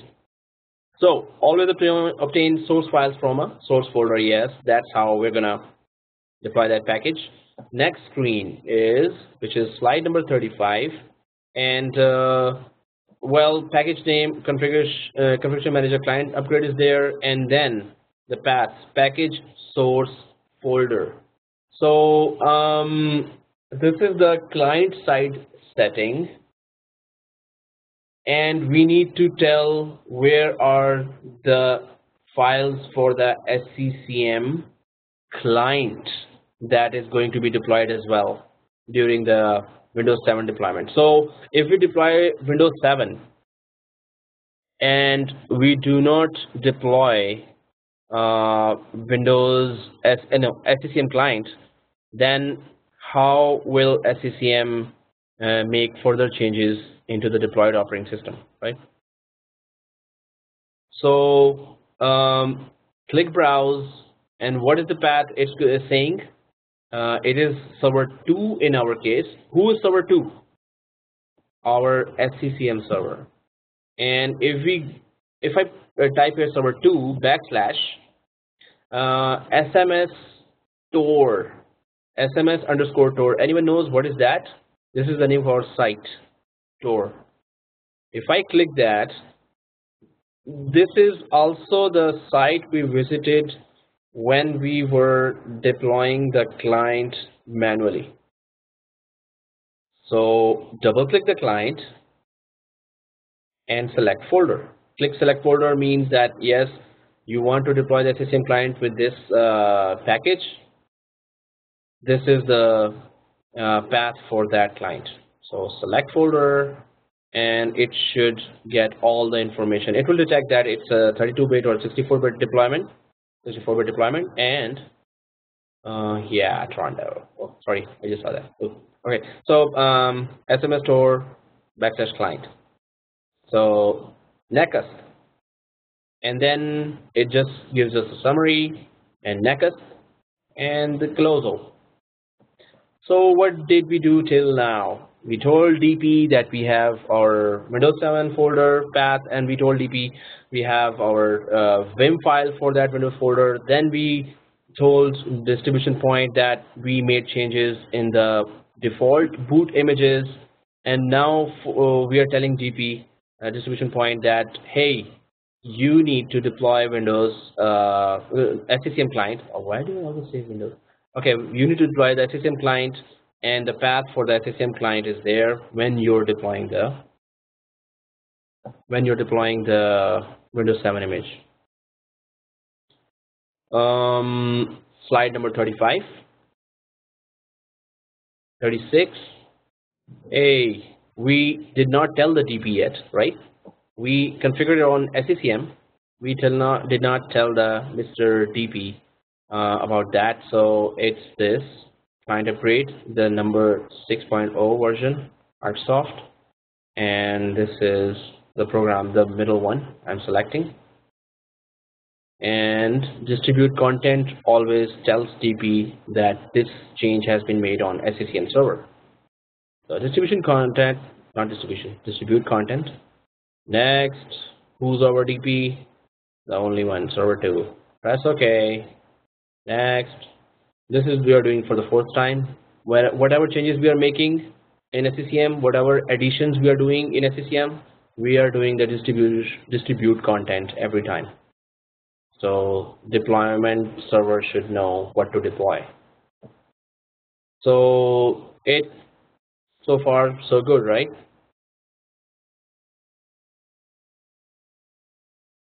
All right. Maybe.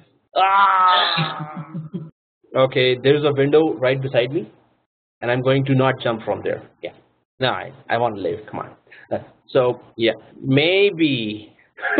No. Sure, I'm sure I want to live. Okay, so yeah. So distribute content, and there it is. Create the. So I'm on slide number 37 now. Create the build and capture task sequence. So we were talking about that task sequence, which is a long wizard. Even in some of the students are saying maybe. So the maybe thing is really in today. Before it was in previous classes it was just, now it's maybe. So wow, we are having different words. Okay, maybe, no, we're sure. Yeah, so okay, so create the build and capture task sequence, slide number 37. In the configuration console, measure console, click on task sequences. Under software library, operating system, deployment, in the ribbon. Okay, we're gonna click that and do what? So I go to slide number 38. Okay, let's go there one by one, step by step, and talk about it. So we are still in the software library. We are still under operating systems. We did 4 changes. Now we're going for task sequences, which is a wizard. Right click and create task sequence. So we need to make sure that we are creating just a task sequence, not the task sequence media? Yes, we are creating just a task sequence. In the slides, there are 3 options because I think it's a 2012 picture, but we are seeing 4 options here in 2012 R2. So install an existing image package. We don't have an existing image package. The package is still being built right now. So build and capture a reference operating system image. So this is what we are trying to do, build and capture. So what are we asking it to do? Install the operating system, which means build, and then when it is installed, capture that operating system image. So during this build, we could have added applications. We could have added MS Office here. If we already have some application already added, we could add those applications. Hey, let's install Google Chrome. Let's install that other application, AcroRead, that we deployed, right? So this we should try as well. But right now, let's go for the simpler task. Build and capture a reference operating system. Install an existing image package to a virtual hard disk. No, we're not doing anything on the virtual hard disk. Create a new custom task sequence. This will give us much more advanced options. Let's go for the typical options for now because we haven't advanced to the advanced level. So no advanced option. Okay, build and capture reference. This is what we're selecting on number 2. Next. So I'm on slide number 39. Build and capture Windows Server 2008. The name of the whole task has been given. We're gonna give the name of the task here as well. So it's going to be Windows 7 OS. If there were applications here, I would put in description the whole detail that there's this application, that application. So whoever sees this task sequence would know, oh, in the description this is installed. Okay, cool. Anyway, I'm just putting here Windows 7 OS. If you're putting Windows 8, just go for that. Yeah. So 8 o'clock. Okay, let's go ahead. We're nearing it. The thing. So build and capture. So I'm just gonna go for browse, and we're just telling by going to browse, we're telling which architecture is it. It's a 64-bit architecture. Okay, let's go next. And there is that image package and image. Let's go for slide number 40 here. So there are that boot files that we need to select, and that's the boot package. So if we go to browse, do we see, yeah, the boot.vim enterprise version Windows 7? That's the only one we have here. Double click that and it's going to populate that, oh, it's a boot file that enables empty machine to connect to a local DHCP to get an IP address. When you see Windows PE, it means that it has those files which are going to connect to DHCP and then go to whichever application is supplying that operating system. Product key, we're not putting the product key here, but we're going to put here the password for the local administrator. So this is the local administrator of the deployed Windows 7 operating system on the machine, on the empty machine. So it has to have a password, right? So I'm just going to put a password here for that Windows 7 machine that will be deployed on the empty VM.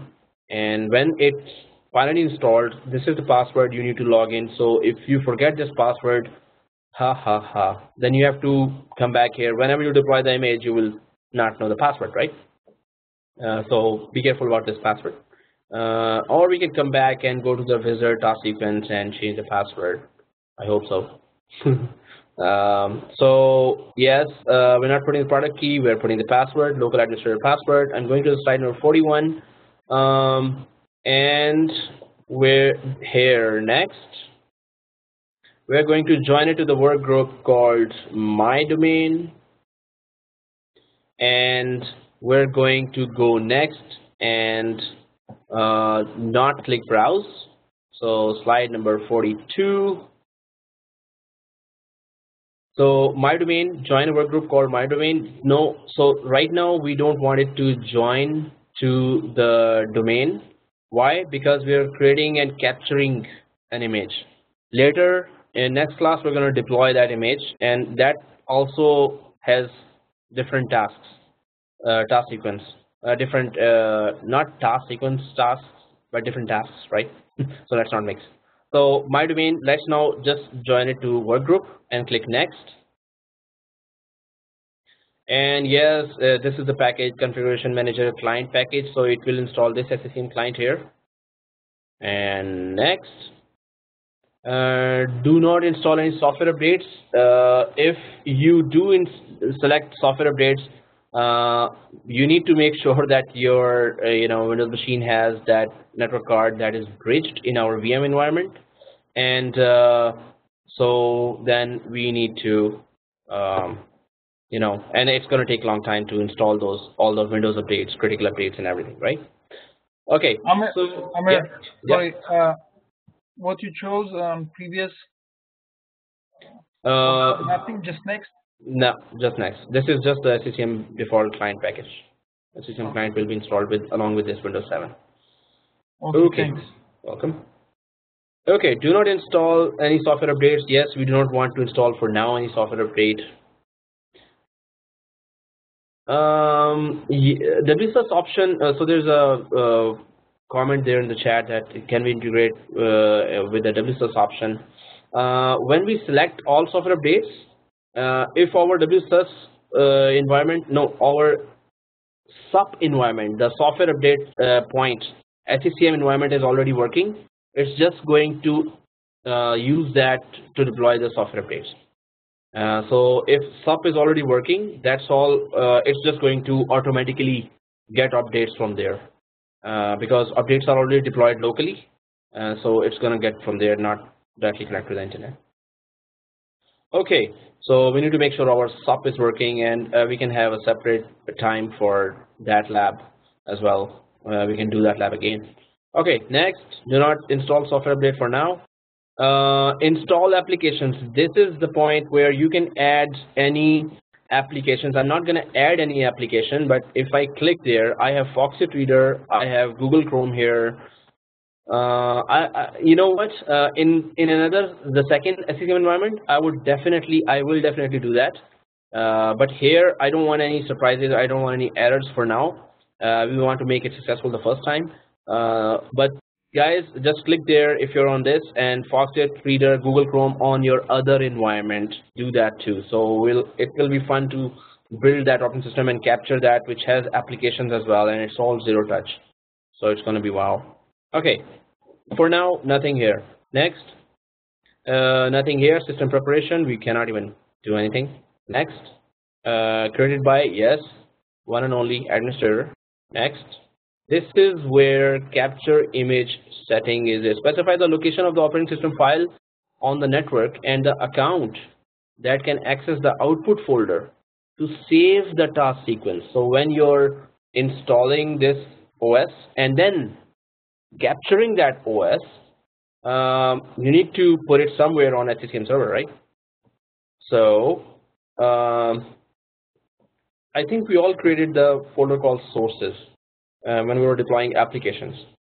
That is already shared folder.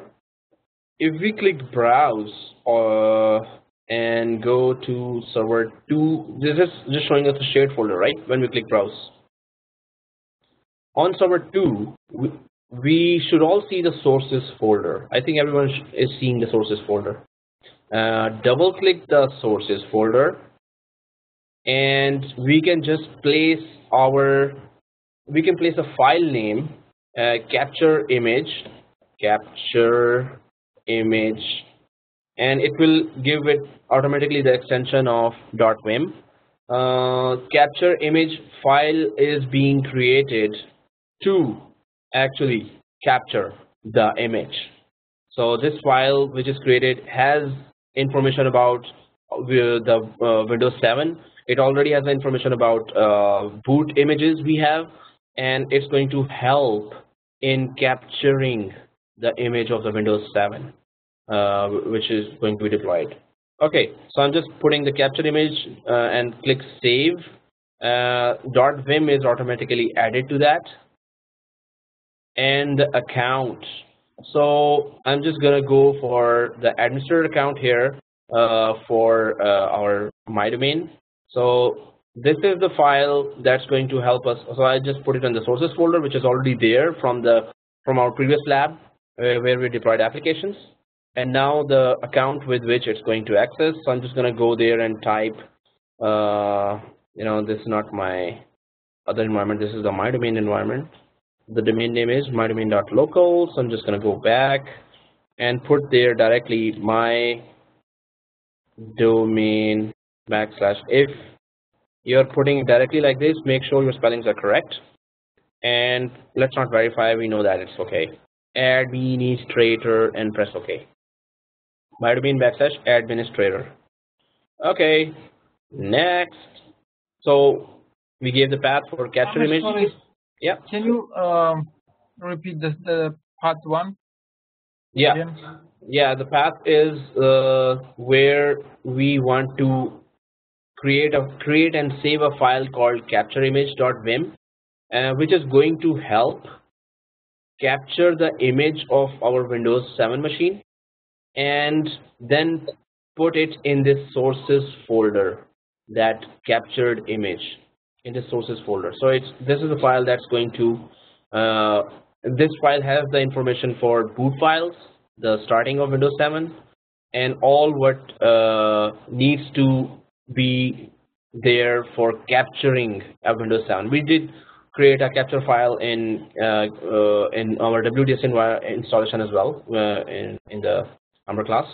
So capture image file just helps capture the Windows 7 image and puts it in the proper folder, the output folder, which is shown here, which they say here. So this path we should be having that captured image of Windows 7 in this path. How we created that file? Capture image. How or why? Yeah.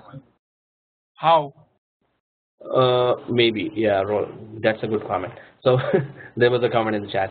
So how we are creating, we're just giving the name, and SCCM will take care of its functionality. We don't have to browse and browse, and then we go where? To the server 2. Yeah. You have a server 2, right? 2 source, yeah, and then you have a sources folder, and that's it. There you just type the name capture image, and it and click save. That's it. That's how we create it. So we don't need to define Windows 7 or something like that, only capture image, or? Actually, that's a very, very good idea. Guys, those who have already done it, I have already created that. If I just do it again, capture image Win 7. I'm just quickly giving Win 7. That's a good idea. If we are later doing Windows 8, that capture image will be for that. So is that the folder sources we created during our installation of SCCM? Yes, exactly. That's the folder. There's a comment. Sources folder is that folder which we created during the SCCM installation. Yes, that's the exact folder. Okay, yes, capture image Win 7 is a very good idea. If I put there, yes, it takes that too. So those who are seeing this already, you can simply change directly from here the file name, capture image. You don't have to go to browse, or you go there, same thing. What you do there, you can do here as well, win7.vim. Okay, so we change the file name to capture image win7.vim. We can directly change it here as well. It's going to just create that file. So next, and this is a summary, details, next, and close. Okay, so task sequence is done. So I'm on slide number 44, 45, check the summary, 46. Now guys, the tricky part, before that, I want to make sure that did we distribute content that task sequence as well? No, we did not. So we don't need to tell DP about that distribution point. Okay, I'm on slide number 46. What's the purpose here?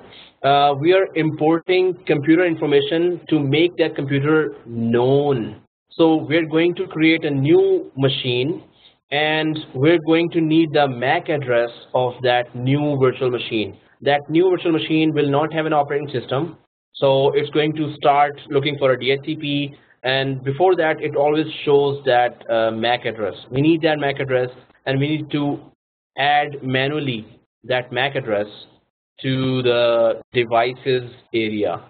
That is called import computer information. I am on slide number 46. We need our virtual machine to be imported into config manager database before we can add it to our build and capture Windows 7 collection. So we need to add that empty machine by taking the MAC address of that machine. So in the configuration console, click on assets and compliance devices, and then click devices, and then click to import computer information. So I'm just going to go there first. I'm going to, on SCCM server, I'm going to the devices in the assets and compliance. Click devices. The device we need to import is not existing right now. So if we right click the devices, we have this import computer information, right? So we need to click it. Although we don't have the MAC address of the new device, we're going to create it now of the new VM. So right click I'm in assets and compliance in the devices, and right click the devices and import computer information.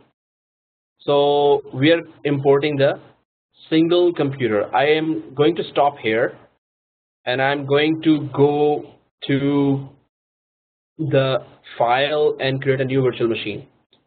Even if you didn't do this step, it's okay.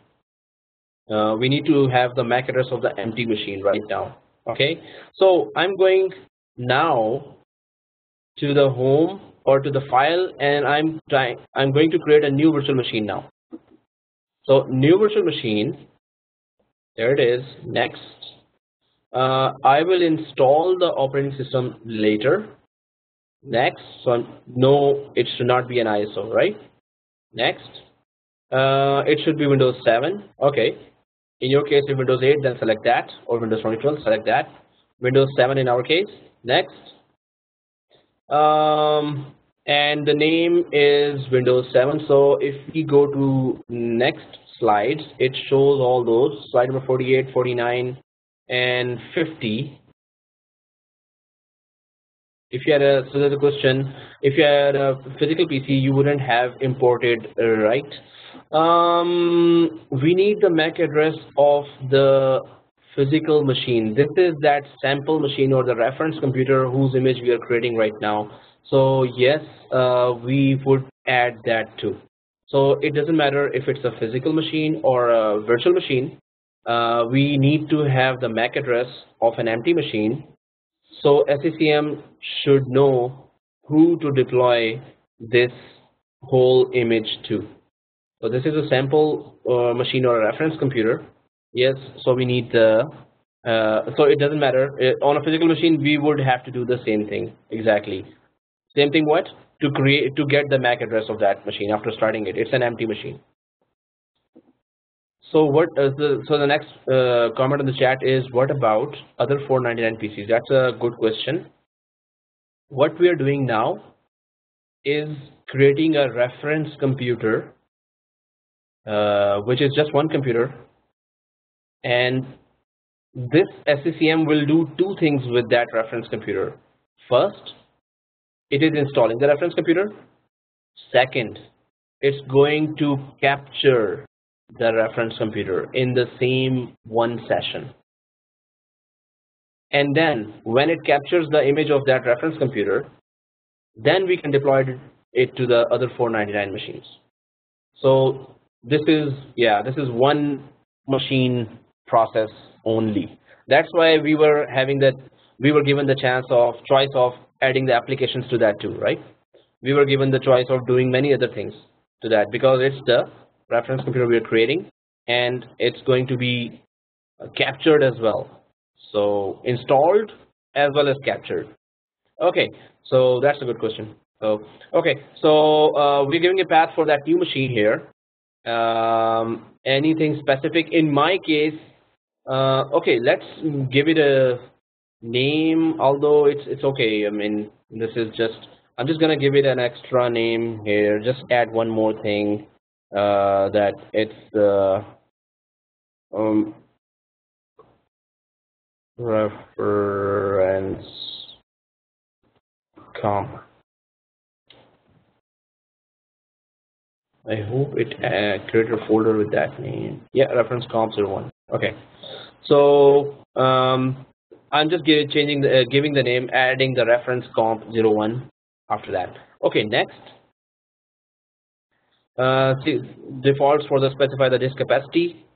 Next, customized hardware. Definitely, my machines are all on not on NAT, not on host only. My machines are all on VMNet 17.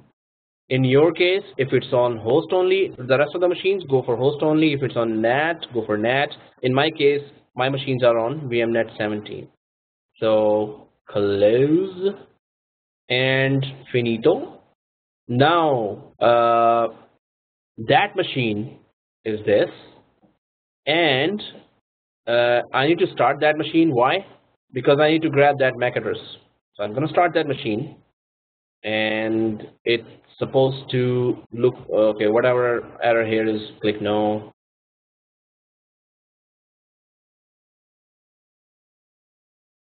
Okay, there's my MAC address I needed, and I just need that MAC address to put it to in order to import that there.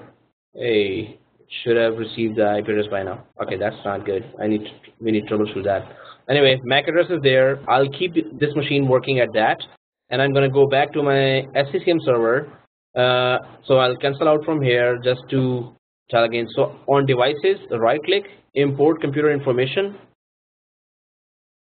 and then import single computer. Although we can have a file of MAC addresses, and we can import those all as well. Okay, import single computer. Next. Now the computer name.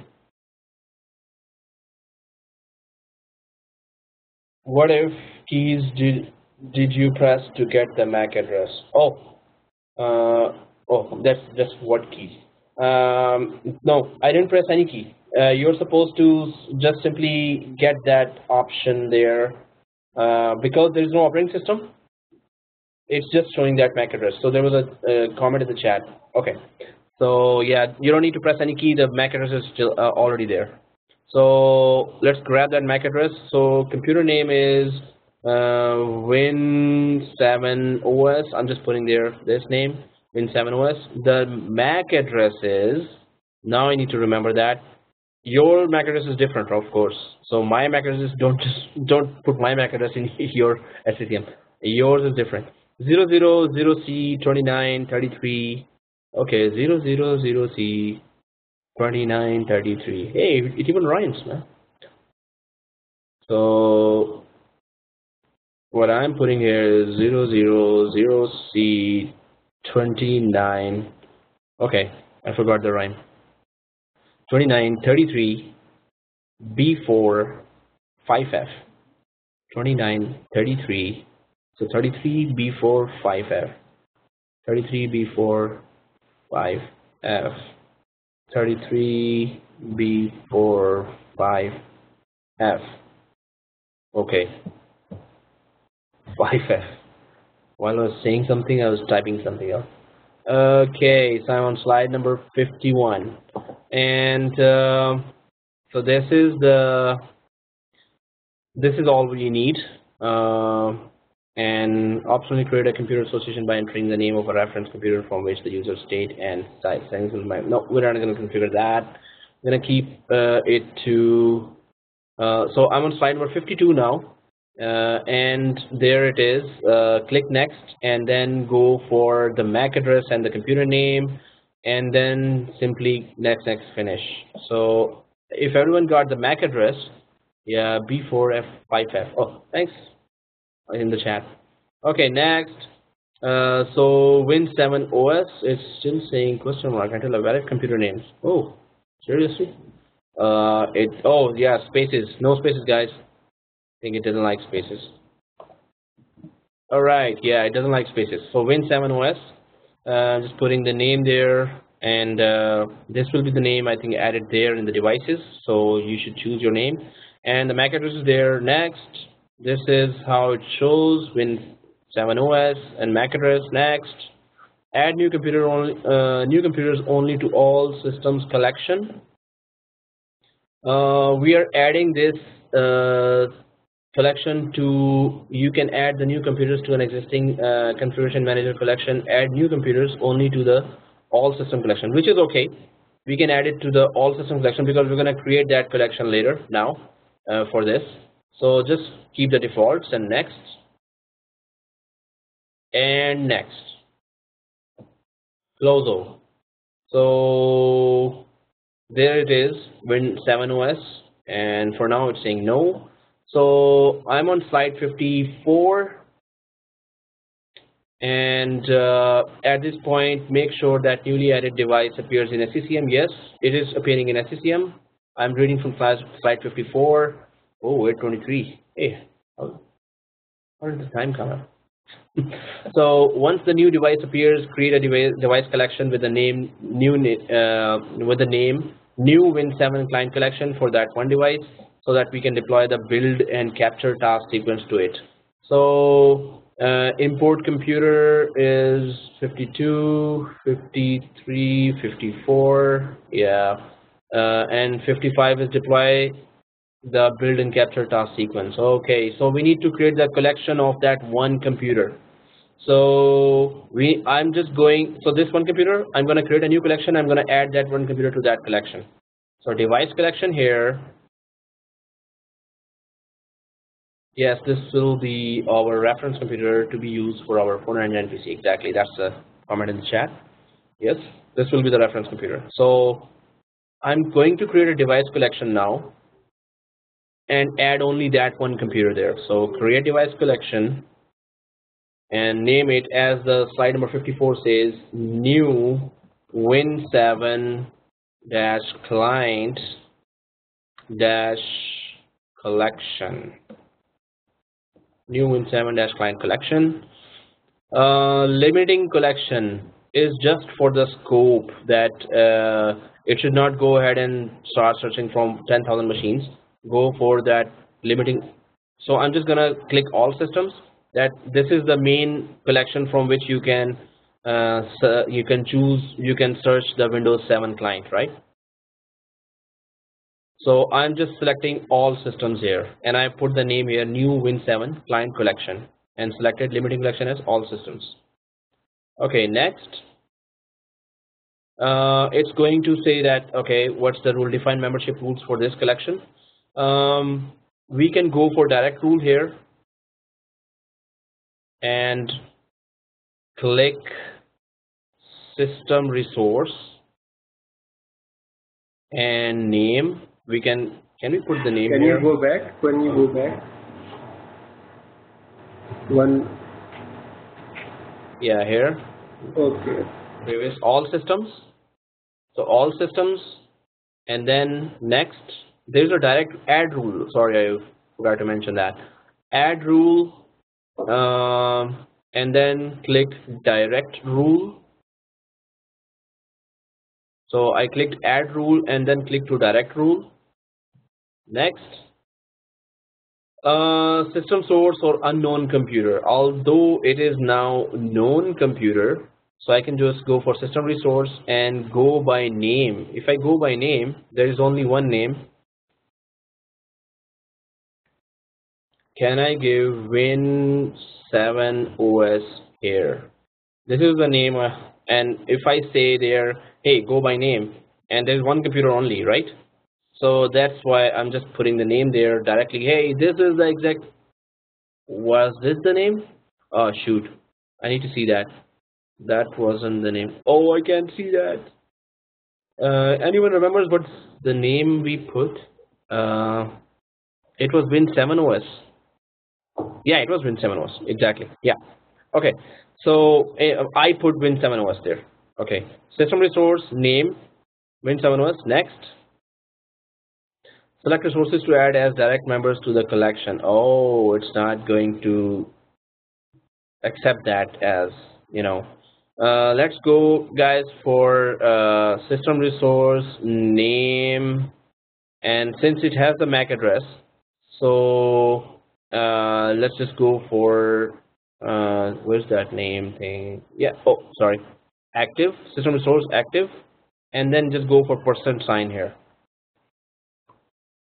So any computer that's active, but no name. I'm just gonna go back to system resource name. Sorry for that. So name %. % means any name that's coming, but MAC address is there, right? So it should detect that. And then next it says, hey, all those machines are there, and my machine is not showing there. So Win7 is not showing there. Let me just go back. Oops, previous unknown computer, unknown. Mine Okay, there. Seriously? That's not fair. I can also see it. Maybe. Okay. Okay. So system resource and by name, mine is there, and that's not fair. So when you put %, oh, there it is. I just needed to wait. Okay. WinOS. Thank you guys for confirming that. Otherwise, I was gonna play with those settings. Okay, Win7OS. Selected. Next. Next. Close. Oh, now it's Win7OS there. Where direct rule found. Next. And next. And close again. So that was the 1 millionth wizard we went through. No, that's just okay. Anyway, so now last 9 slides, 55 slide deploy, build and capture task sequence. So now everything is in place. Yeah, it's 8:30, and these are the last moments. So I'm just gonna finish for the video, of course. 55 deploy. 56 is again, so the deploy task sequence is there. Let's just go there, build and capture Windows. So in software library, select task sequences, select our build and capture task sequence, and right click, choose deploy. So go to software library, select task sequences, and select our build and capture tasks. Can we repeat up to slide 1 maybe? Okay, that was, you pulled a Hamdan. I mean, that's that's what Hamdan says. Oh shoot, he's gonna see the video and he's gonna be like, push him, push him. Oh, oops, he's gonna see that too. Okay, sorry Hamdan, I'm just kidding. We're friends, right? Okay. Yeah, I'm just going for software library. Maybe, yeah, there was a maybe, I missed that. So okay, this is the task sequence, software library, task sequences, Windows 7 OS. Right click Windows 7 OS and deploy. That's the only task sequence we created, right? Windows 7. Okay, deploy. I'm going a bit faster. So where do we want to deploy this? To which collection? Yeah, you guessed it. New. Yeah. New Totally Win7. new. Not maybe, right? Okay. Total. So totally. Can you show this again? Go back and Cancel. Hey, this one or back? Or back. Cancel. No. Okay, task sequences. Yeah. Very certain in the software library, and then go to Windows 7 OS. Okay, that's so right click, deploy. For God's sake. Okay, deploy. Sorry, that was something. So and then browse. Now you're gonna hear something very cute. Okay, my youngest son is inside the room. Okay, anyway, new Win7 client collection. Press OK, and then next. So yeah, that's the task sequence. That's a collection, right? Nothing difficult here. Purpose is available. Yes, we are gonna put it to available, and then we're gonna select second option, configuration manager clients media and pixie. Configuration manager clients media and pixie. This is what we're selecting, second one, and available. Purpose.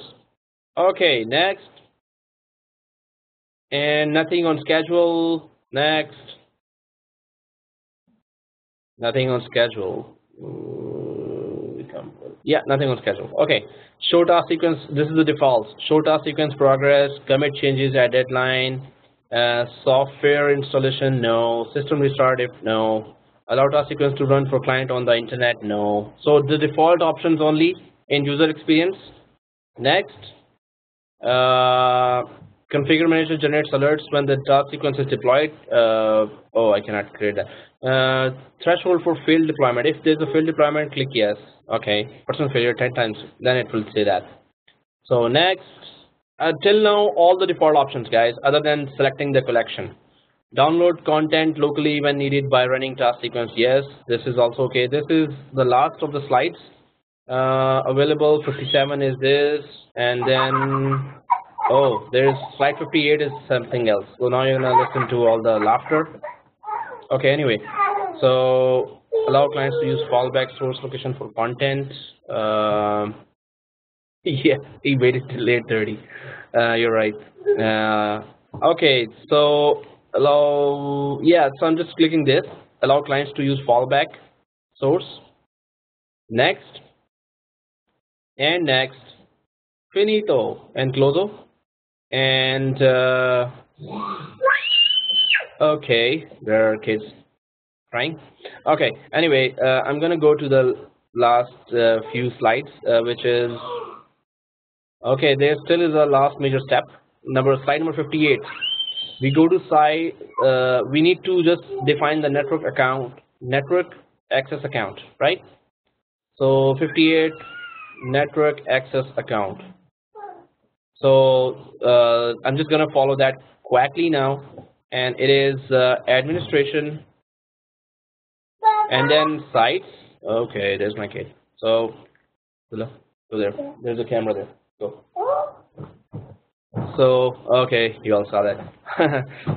Okay, anyway, so administration, then sites, and then to that Toronto site. I think it's sites and system roles.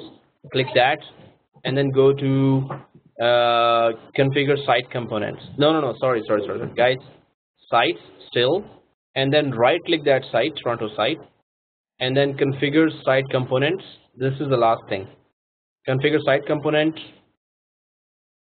and then go for software distribution. When you go to software distribution, don't move camera. Okay, that's the kids invasion. Anyway, so network access account, and then specify the yeah. I know you all are laughing right now. Anyway, so okay, specify the account that accesses network location. I'll put the administrator there. New account, and my domain backslash administrator. Press OK. Apply. And OK. I think the devil is. Oh, I mean the SCCM is finished. I mean no, it's not a devil. Okay, so this is the last one. Now we need to go to the client machine and hope for the DHCP communication. And the next slide shows exactly what they will do.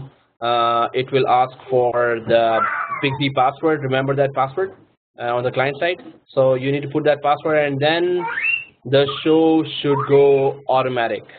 Okay.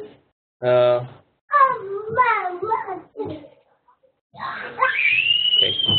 So anyway, the kids are really going loud now. So okay, now I'm going to only go to the client side. And guys, this is the client side. If I click this, look at this hand. If I click this, it goes inside, right?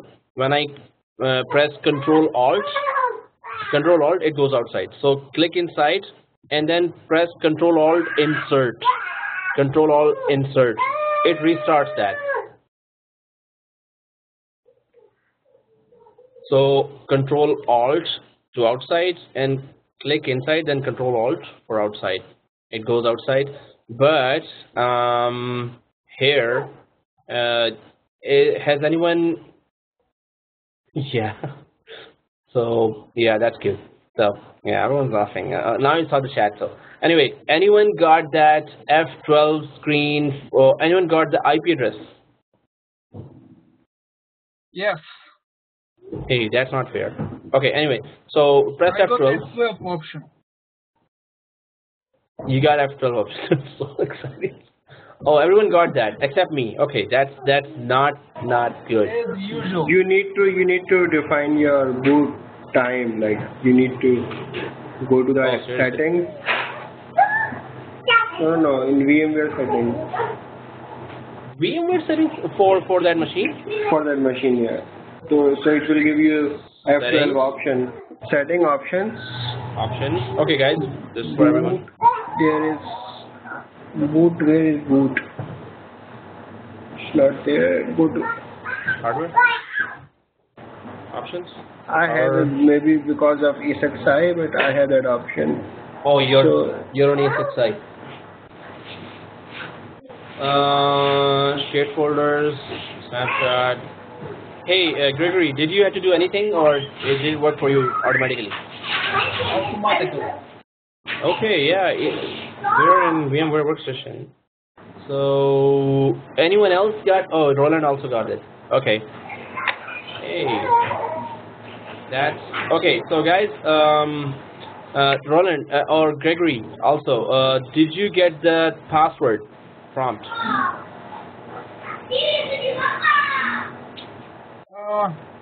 Not yet. But did you see the next slide? I got it. Yeah, I got the window. The window for the password? Yeah. Okay, that's totally not fair. It's not maybe not fair, it's totally not fair. So maybe. Maybe. Because I didn't get it. So guys, I'm Manzar, that we have to pause the video. I need to figure that out and show it in the video. Right? Okay guys, go for, yeah, you're right, reboot maybe. Start guest.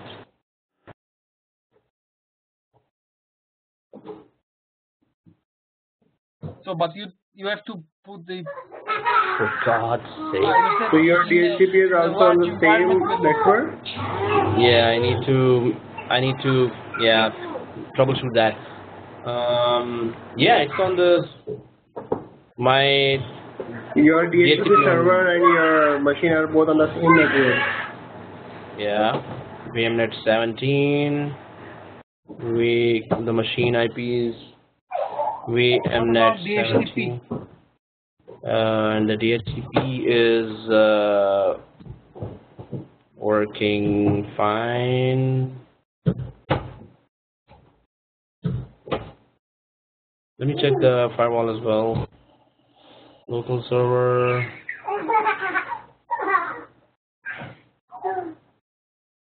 And what about DHCP?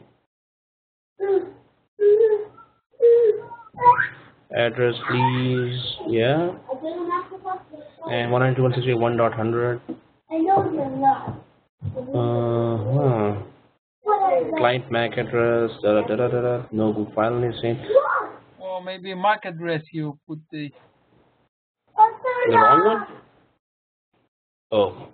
Maybe. See frustration. MAC address. See my frustration. I'll control it. MAC address what? No, it's B45. Yeah, it was correct. Okay, guys. So we're gonna troubleshoot that. I'm gonna troubleshoot that and put it in the video. And so you just go ahead with your deployment and keep that environment intact. We're gonna start in next class from exactly here because we need to deploy that machine as well. I got task sequence error. Error? You please, any errors, please take a screenshot and send me because I need to troubleshoot my basic DHCP. Okay, so we should Break here now. Yeah. Pause and break. Break. Why pause? We can stop it here and you're gonna start it again in the next class. Oh yeah, it's gonna be forever like that. Oh, you're kidding, right? No, you just said that you will deploy a machine again in the next class. So Yeah. No, so you can stop the video here. that's what I'm saying, that we should stop it here and Yeah, we exactly. can record in the next class. Okay? Yeah. So stop the video. The new video will be without the kid sound actually. Yeah. So the new video I would have configured it, and I will show what went wrong, and then. But I have to create a separate video for that. Maybe I need to have this enabled just for me tomorrow, the day after tomorrow, Okay. and I'll create that video just for this task and show the whole task sequence and everything, right? Okay, so bye for today. Okay, bye for today. For now, please go ahead with your task sequence and send me your errors, please. Okay, guys. See you next class, and please let me know about this. Okay, bye. Bye. Bye. Maybe. Maybe no. Confirm. Okay. Bye.